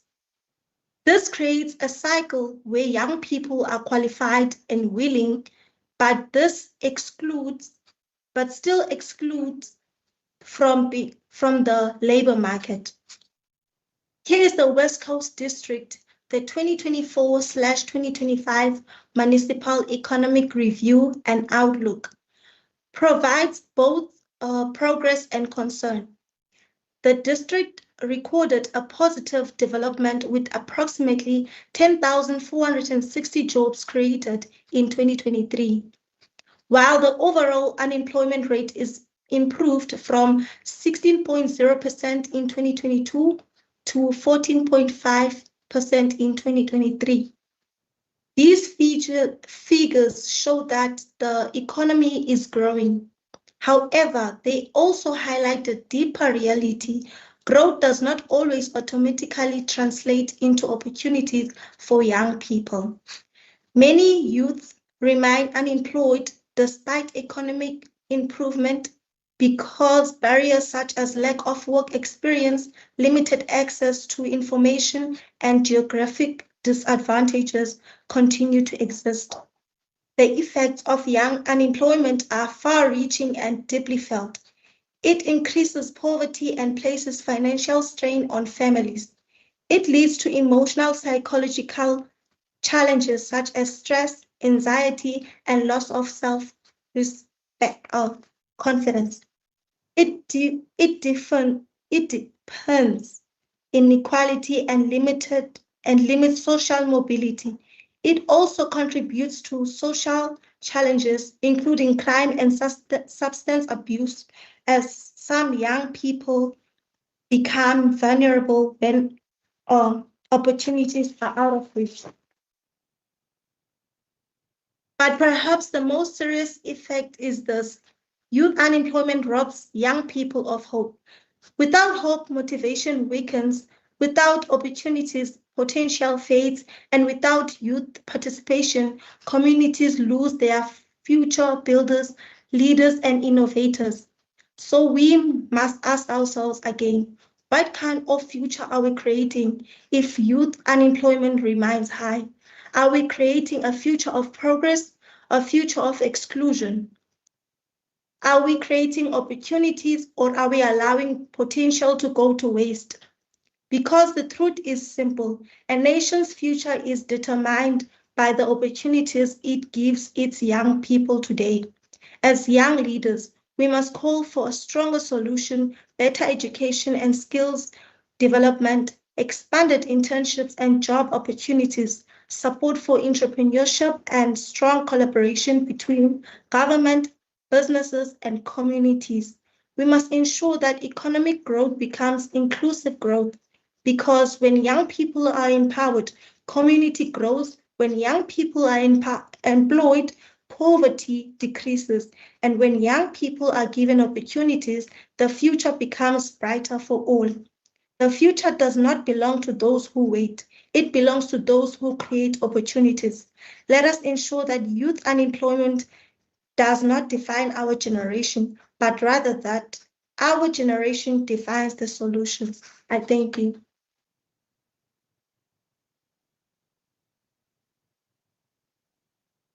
Thank you very much for that beautiful input, Ms. Nikki Lita.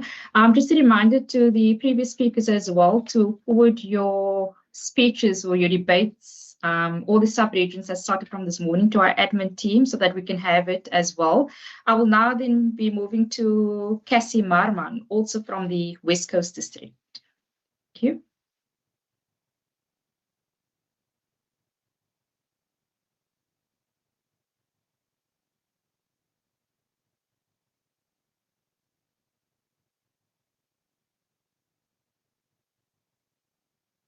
If our admin team can maybe assist us just to check if Cassie Marman is still on the platform.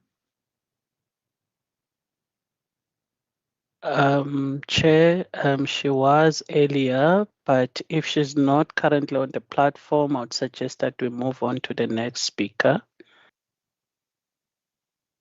No problem. We'll come back to Cassie just in case she is on the platform, but let's move on to Shagan Owis. Is Shagan Owis on the platform from West Coast?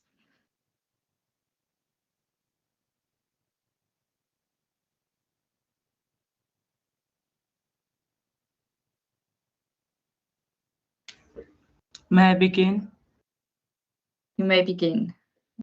Honorable Speaker, honorable members, distinguished guests and fellow delegates, allow me to begin by thanking the previous speaker for clearly outlining both the realities and the causes of youth unemployment in the West Coast District. We now know what the challenges are. The question before us is no longer what is wrong. The question is what are we prepared to do about it? The solution begins with education. Our education system must become more responsive to the needs of today's economy. Schools, TVET, colleges, universities, government, and industry must work together to ensure that young people leave education with practical skills, workplace exposure, and the confidence to transition successfully into employment. Secondly, we must break the cycle where experience is required before opportunity is given. Every young person deserves a first chance. We therefore call for more structured internships, learnerships, and workplace shadowing opportunities throughout stronger partnerships between government and the private sector. Thirdly, now young person's future should be determined by where they live. Young people in rural communities deserve the same access to career guidance, employment information, and opportunities as those in urban areas. Talent access in every town across the Western Cape opportunity must too. Finally, we believe that success should no longer be measured by the number of programs that are launched, but by the number of lives they change. Every youth employment program should be evaluated on how many young people secure meaningful and sustainable employment after completing it. Accountability transforms good intuitions into real impact. Honorable Speaker, youth unemployment is not simply an economic challenge. It is a challenge of dignity, of inclusion, and of hope. If we truly believe that young people are the future of this province, then we must stop preparing them only for examinations and start preparing them for opportunity. Because a young person's future should never be determined by their postcode, their circumstances, or the opportunities they were born into. It should be determined by their talent, their hard work, and their willingness to succeed. Today, let us move beyond decision. Let us move beyond promises. Let us commit ourselves to building a Western Cape where every young person has a fair opportunity to contribute, to grow, and to lead. Because the youth of the Western Cape are not asking for success to be handed to them. We are asking for the opportunity to earn it. I thank you. Thank you very much, Mr. Owis. That was beautifully said. I just want to double check if Cassie Marman is still on the platform, because I know that our youth has been looking forward to giving or rather doing the debates this morning. So if I can maybe just double check with the admin. If she's not, we can move over to the next region. You can move on, Chair. We are currently following up with her. We'll let you know if she does become available. No problem. Thank you very much. We will now then give an opportunity to the speakers from the Provincial Representative Council of Learners. Can I check if... No. Omri, am I correct? It's Omri. We are now at the Provincial Representative of Council of Learners. Is Omri online? Yes. No problem. You may go ahead. Thank you. Can I start? You may start. No problem. Thank you. Good day, Honourable Speaker, Honourable Members of the Western Cape Parliament, distinguished guests, and fellow youth representatives. It is an honour to open this important debate on one of the most pressing challenges facing our province today, namely youth unemployment in the Western Cape. Youth unemployment is simply not just a statistic found in reports or data sets. It represents thousands of young people with dreams, skills, and potential who are ready to contribute to society, yet remain excluded from meaningful opportunities. When young people are unable to enter the labour market, the impact extends beyond the individual. It affects families, communities, and the long-term development of our economy. In South Africa, and particularly in the Western Cape, youth unemployment remains a persistent and structural challenge. Statistics continue to show that young people are disproportionately affected when it comes to unemployment, especially when transitioning from education into the world of work. This highlights a deeper issue within our systems, where access to opportunity does not always match the needs and realities of the labor market. This debate is important because it challenges us to move beyond simply identifying the problem. It calls on us to think critically and how we prepare, support, and empower young people for the world of work. It also encourages us to consider how different sectors of society can work together to create more inclusive and accessible opportunities. Today's discussion will explore the underlying causes of youth unemployment, its impact on society and the economy, and most importantly, how we can better develop and equip young people for sustainable employment in the Western Cape. With that in mind, I look forward to a constructive and insightful discussion.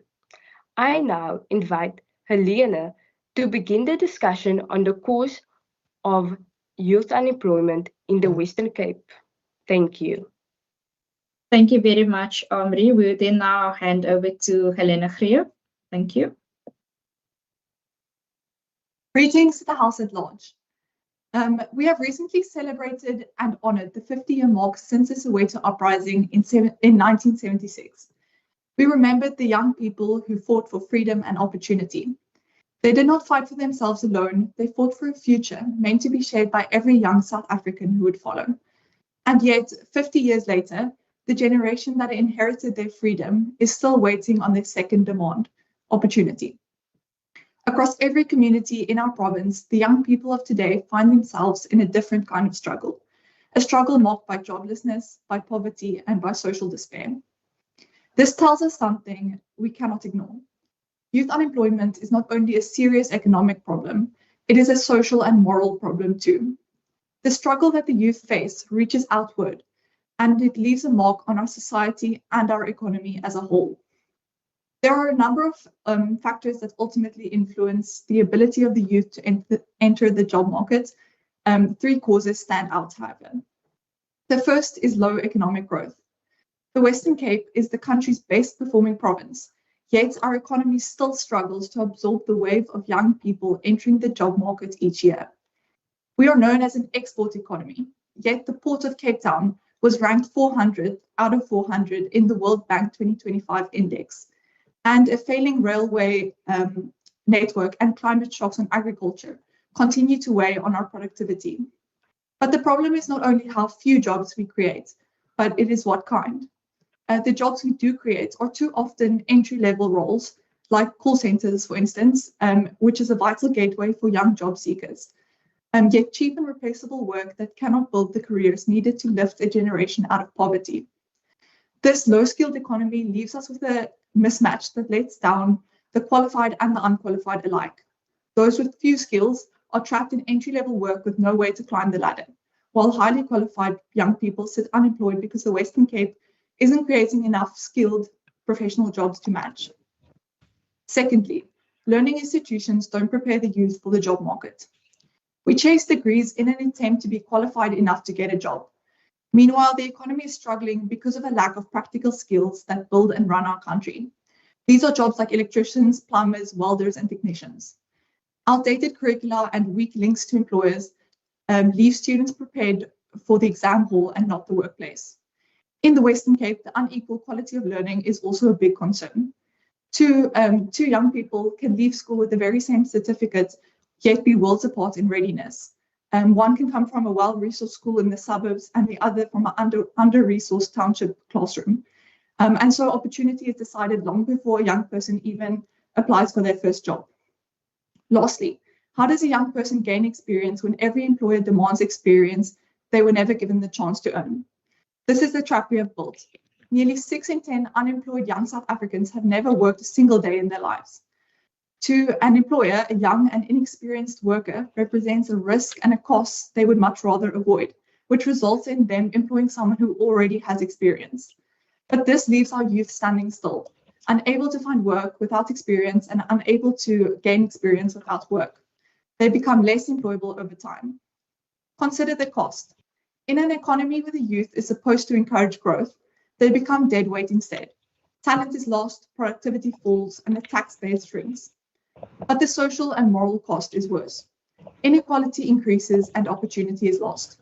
When a generation is left with nothing to do and nowhere to go, the frustration that follows tears slowly at the fabric of our communities. The youth that were supposed to bring energy and hope to a failing economy fall into despair and hopelessness. The youth of 1976 gave this nation its freedom, but freedom without opportunity is a promise half kept. And until every young person has a real chance to work, to build, and to hope, our work is not yet done. Thank you.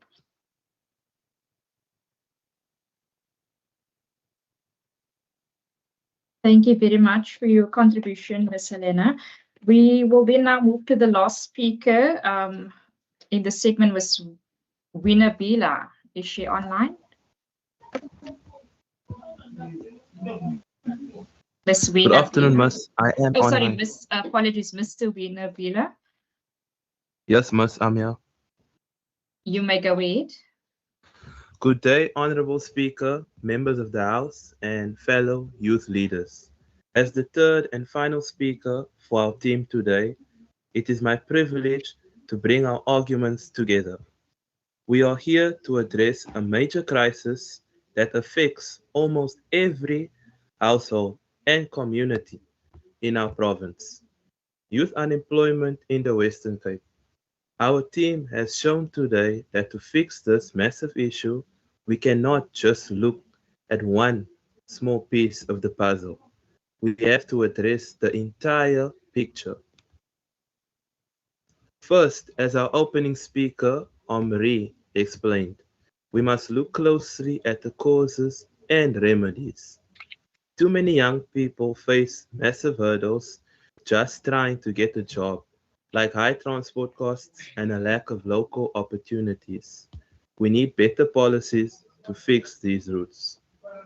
Second, as our second speaker, Helena, beautifully highlighted, fixing the system is only half the battle. The other half is developing the youth themselves. We need practical skills training, digital literacy, and real support for young entrepreneurs who want to start small businesses right inside our local communities.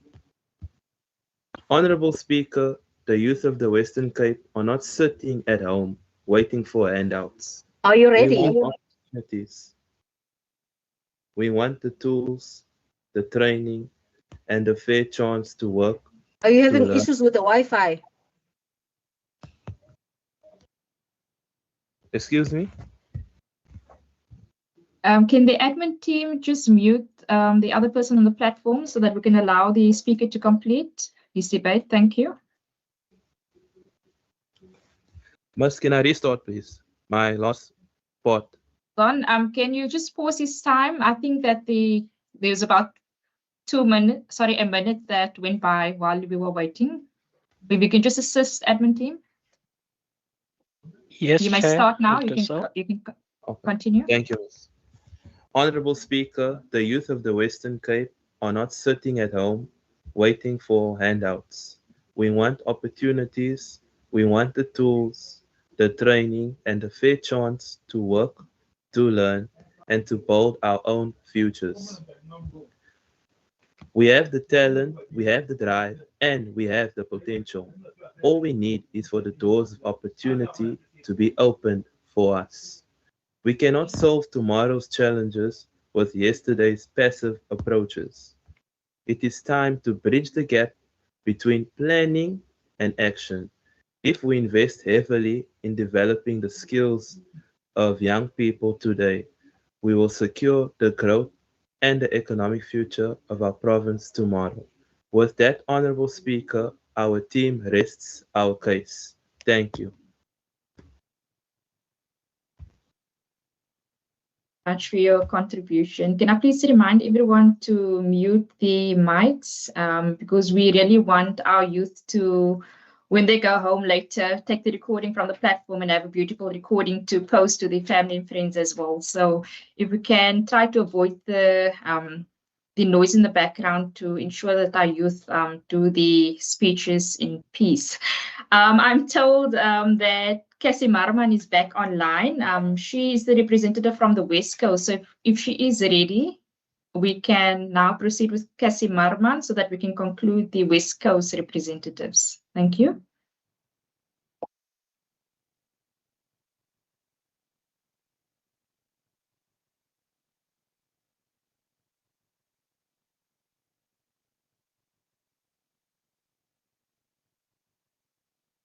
Is Cassie Marman ready?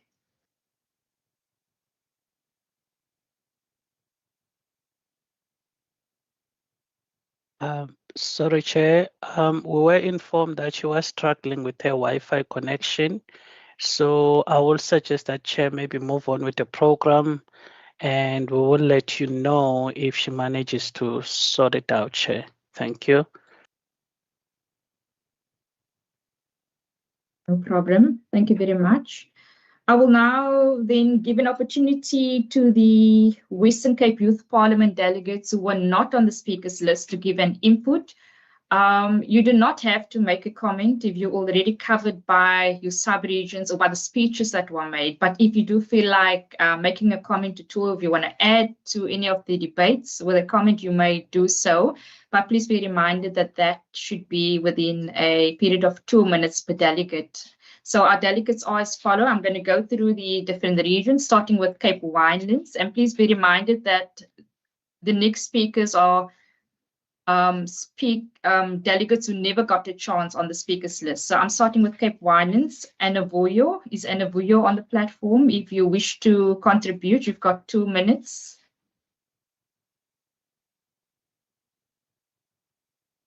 Anna Vuyo from Cape Winelands.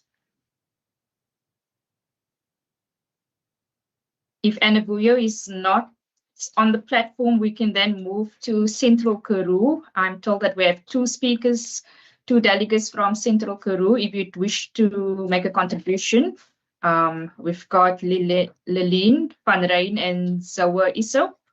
If you'd like to contribute, you may unmute and do so.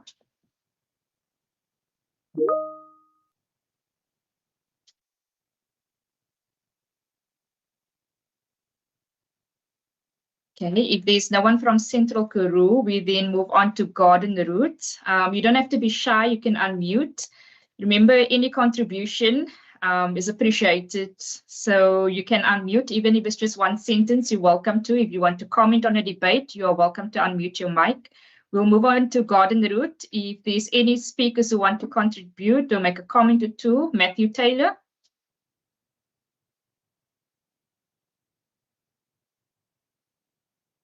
Hi, ma'am. Can I go, ma'am? You may do so. Just introduce yourself. Sorry, I can't see the name on the... Oh, it's me, Vuyo, ma'am. Mimi. Okay, no problem. You may continue. Okay. Honourable Speaker, honourable members of the Western Cape Youth Parliament, distinguished guests, ladies and gentlemen. As we conclude today's discussion, I would like to extend our sincere appreciation to the Western Cape Youth Parliament for providing young people with a platform where our voices are not only heard, but valued. Opportunities such as these remind us that meaningful change begins with dialogue, collaboration, and a shared commitment to action. Today's debate has highlighted a clear reality. Youth unemployment remains one of the greatest challenges facing the Western Cape. We have recognized that the causes are multifaceted, ranging from the mismatch between education and labor market demands, to limited access to work experience and the barriers preventing young entrepreneurs from reaching their full potential. We have also heard practical solutions including strengthening skills development, expanding internships and learnerships, supporting youth-owned businesses, and fostering stronger partner development, education, and the private sector. However, these solutions will only succeed if they are implemented with consistency, innovation, and accountability. We must embrace digital skills training, create mentorship networks that connect experienced professionals with young people, and ensure that opportunities extend beyond our cities to reach rural communities across the Western Cape. By investing in innovation and ensuring that every young person has access to meaningful opportunities, we are not only addressing unemployment, we are building a more inclusive and resilient future. Thank you.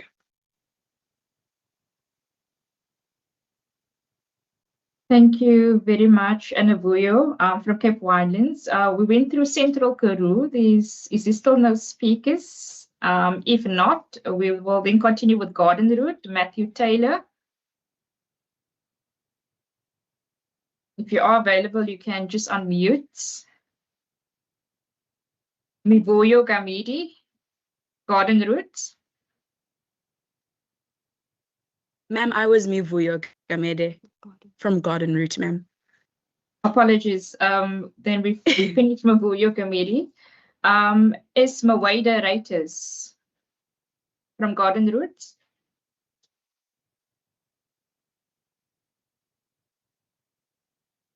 And Glumelo Mboko? Ma'am, I'll be the only one. You'll be the only one. Okay, no problem. Then yes, no problem. Thank you very much for your input from Garden Route. We'll then move over to Overberg. We have Angela Solomons. If you wish to make a contribution, you can unmute.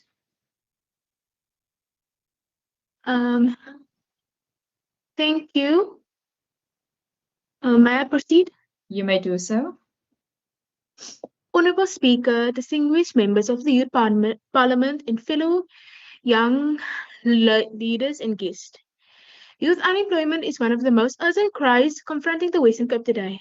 It robs thousands of ambitious and talented young people of their dignity, leaving far too many children without quality education, employment, or training. This is not merely a statistic, it is a heartbreaking reality that stifles dreams and weakens our communities. We face a deep education mismatch. Too many learners leave school lacking the practical, digital, and workplace skills that employers desperately demand. We are caught in an unfair experience trap where companies require work experience from those who have never been given a first chance. And for our brothers and sisters in rural and farming communities, the barriers are even higher. Limited transport, poor access to technology, and inadequate career guidance continue to hold back brilliant young minds. Fellow youth leaders, the solution lies in our hands. We must modernize our classrooms to focus on real work competencies and build strong, genuine partnerships between schools and businesses so that internships and apprenticeships become the norm, not the exception. We must also empower the next generation to become job creators through meaningful mentorship, practical business training, and real access to finance. We are not here to beg for handouts or special treatment. We simply ask for a fair chance to prove ourselves. The time has come to move beyond promises and deliver coordinated, decisive action between government, businesses, and civil society. Let us rise together. Let us act with urgency. Our future depends on it. Thank you. Thank you very much, Angela Solomons. We have another speaker from Overberg, Corbin Constable. If you are still on the platform, you're welcome to unmute, and you've got 2 minutes to do your contribution. Honorable Chairperson, fellow delegates, we often ask, why are young people unemployed? But perhaps we're asking the wrong question. For generations, we have taught young people that if they work hard, pass their exams, earn a qualification, and stay out of trouble, opportunity will follow them. Yet thousands have done exactly that and still wake up every morning without work. This is not only an economic crisis, it is a crisis of trust between society and its youth. So I leave this house with a different question. If a society asks its young people to prepare for the future, but it fails to prepare a future for its young people, who has truly failed? Youth unemployment is not simply about the shortage of jobs. It's about whether we value the potential of an entire generation enough to create pathways for them to contribute. If we continue measuring success only by the numbers of qualifications earned instead of the number of meaningful opportunities created, We will continue producing hope in classroom and disappointment in the labor market. Thank you. Thank you very much for your contribution, Overberg. We will now then give the RCL Provincial Forum. We've got quite a few delegates' names, so if you wish to make contribution, I'll then start with Bushra Sayed. You can unmute and you have 2 minutes.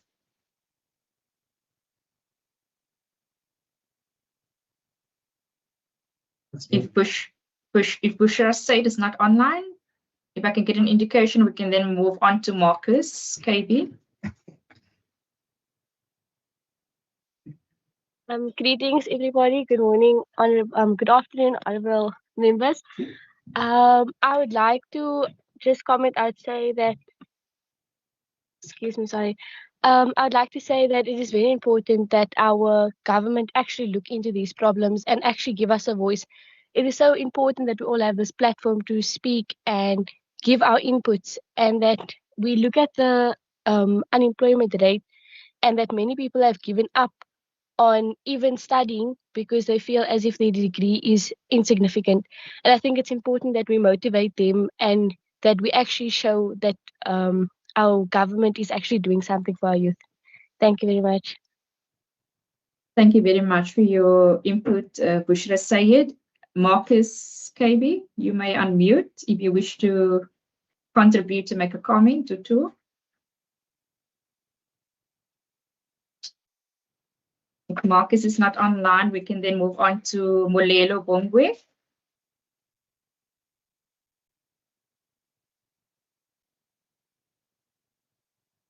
It seems as if Molelo is also not online. Luke Lamb.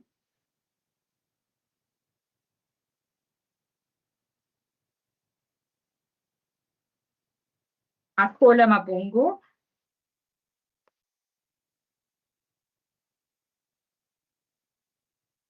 Okay, Mr. Benderson. If you are online, you may unmute.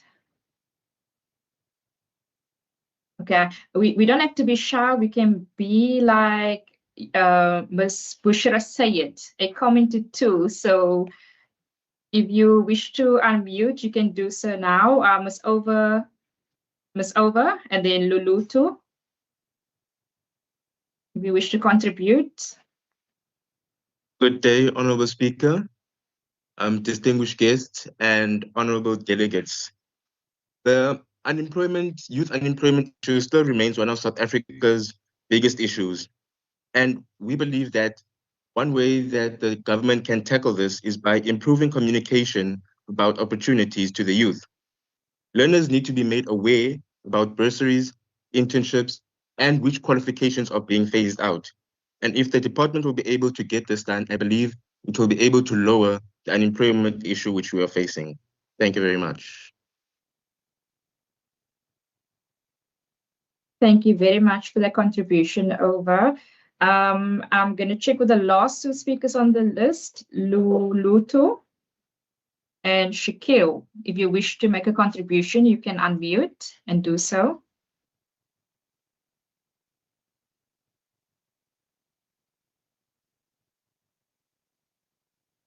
Okay, if Luluto and Shakil are not online, then I think that concludes the list. I have been told that there are youth online who have wanted to make a contribution today. Unfortunately, we can only go according to the list today, but I've been told that there will be a program where we will definitely have more voices from our youth, from the different sub-regions in that program. And then once again, if I can just remind all of our participants today to please send your speeches and your comments and all your contribution that you had on today's platform, if you can just send it to our admin team as well.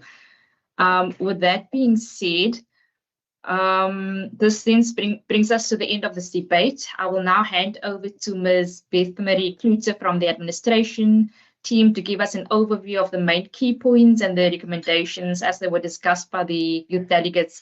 I was also then advised that the districts have submitted a list of questions that they wish the members of the Western Cape Provincial Parliament to take up on their behalf, whether it be in the House or on other platforms via the different departments and to the different ministers. Ms. Kluter will also give us a high-level overview of the questions. Well, delegates, from my side, this brings us to the end of my contribution towards this process. I wish you all the best and keep being a voice to the youth out there. And lastly, I would also like to thank the speaker and the deputy speaker for involving me in this process and for the delegates for the valuable inputs. Ms. Kluter, over to you then. Thank you very much. Thank you very much, Honorable Kasim. I am not sure if I checked correctly, but I just wanted to know if Coden Morley's hand was up and if he would want to make an input before I continue with my part. Good afternoon. Yes, ma'am. I would just like to add something, if that's all right. Apologies, Mr. Kirby, you may do so. And then I think, Ms. Kluter, you can then continue with your part from there. You may go ahead. Thank you. Thank you, ma'am. Honorable members, youth structures, and fellow delegates, good afternoon. Too often learners complete grade 12 with academic knowledge, but we talked about the practical skills needed to enter the world of work. Many have never written a CV, attended a mock interview, or received guidance on workplace expectations and career pathways. I believe our schools should place emphasis on career guidance, work readiness programs, digital skills, and financial literacy. These are just not additional skills, they are essential for helping young people transition successfully from classroom into employment. If we prepare learners before they become unemployed, we'll be equipping them not only to find jobs, but also to build meaningful and sustainable careers. I thank you.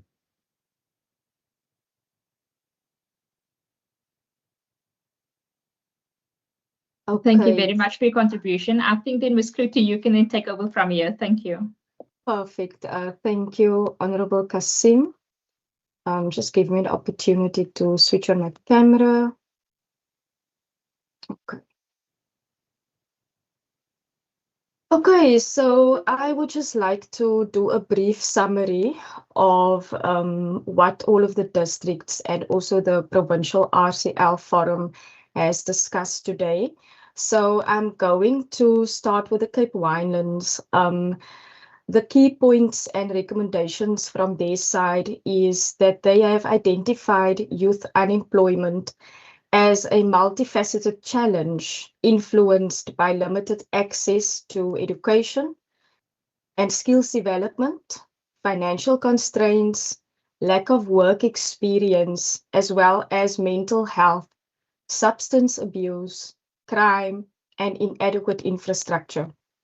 Similarly, the Central Karoo highlighted the high rate of youth unemployment, noting that many young people remain unemployed despite obtaining qualifications due to limited work experience, digital exclusion, transport challenges, geographic isolation, and a lack of professional networks.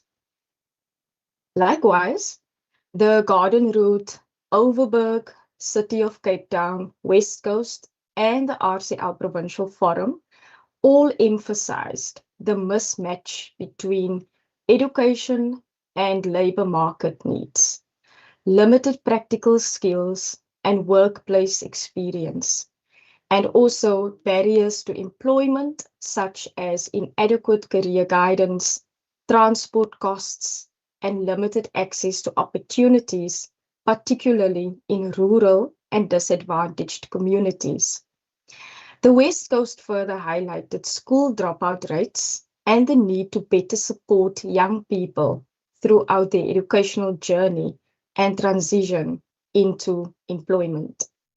Across all districts, the delegates consistently recommended expanding internships, learnerships, apprenticeships, and workplace exposure opportunities to equip young people with practical experience required by employers. Similarly, there was broad agreement on strengthening partnerships between government, educational institutions, municipalities, the private sector, and communities to create sustainable employment opportunities. Several districts further emphasized the importance of aligning education and skills development with labor market demands by strengthening career guidance, as mentioned, vocational and digital skills training, and also preparing young people for emerging economic sectors. Then, honorable members and fellow youth delegates, entrepreneurship also emerged as a recurring theme. The Cape Winelands, Central Karoo, Garden Route, City of Cape Town, Overberg, West Coast, and the RCL Provincial Forum all called for greater support through mentorship, business development services, networking opportunities, and improved access to funding to enable young people to create employment opportunities for themselves and for others. In addition, several districts proposed targeted intervention to address local challenges, and the Central Karoo recommended a Karoo First Jobs program, mobile future skills hubs, a youth transport fund, and incentives for businesses to employ young people. The West Coast proposed learner retention and reintegration programs for school dropouts, while the Cape Winelands highlighted the need for greater investment in mental health support, interventions to address substance abuse and crime, and increased youth participation in governance and decision-making.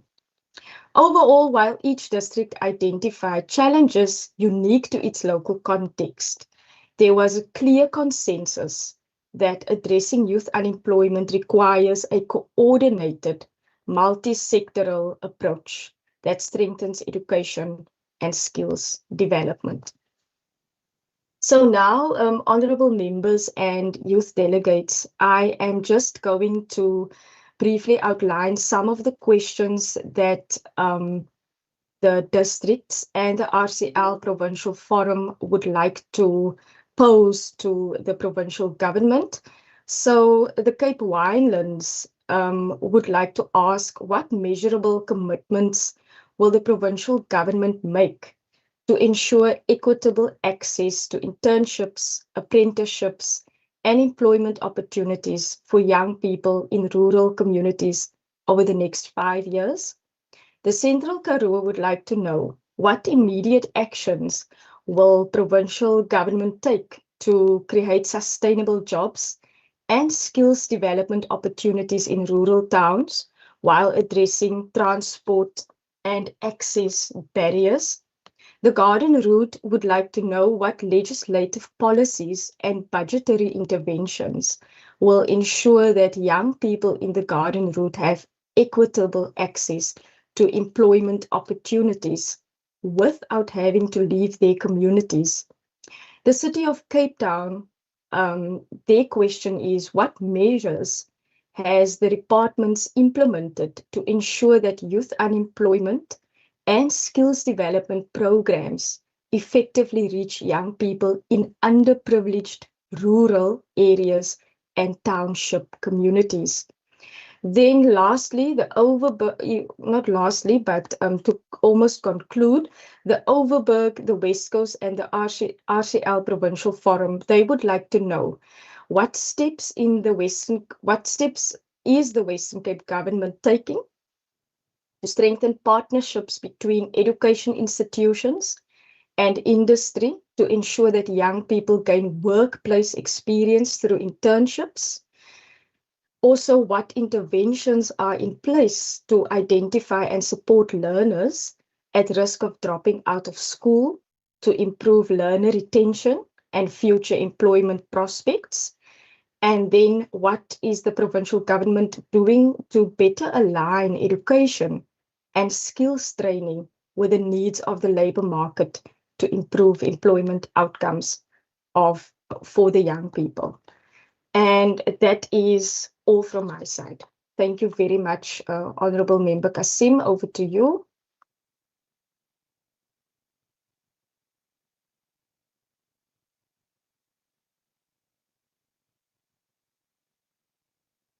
Thank you very much, Beth Mary. I see Member Philande is still on the platform.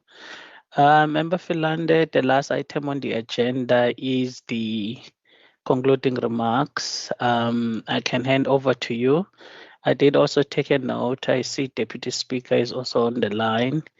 But Member Philande, over to you at this point. Thank you very much, Kaya. Honourable Speaker, Honourable Deputy Speaker, honourable members, distinguished guests, fellow colleagues, and most importantly, the youth delegates of the Western Cape Youth Parliament.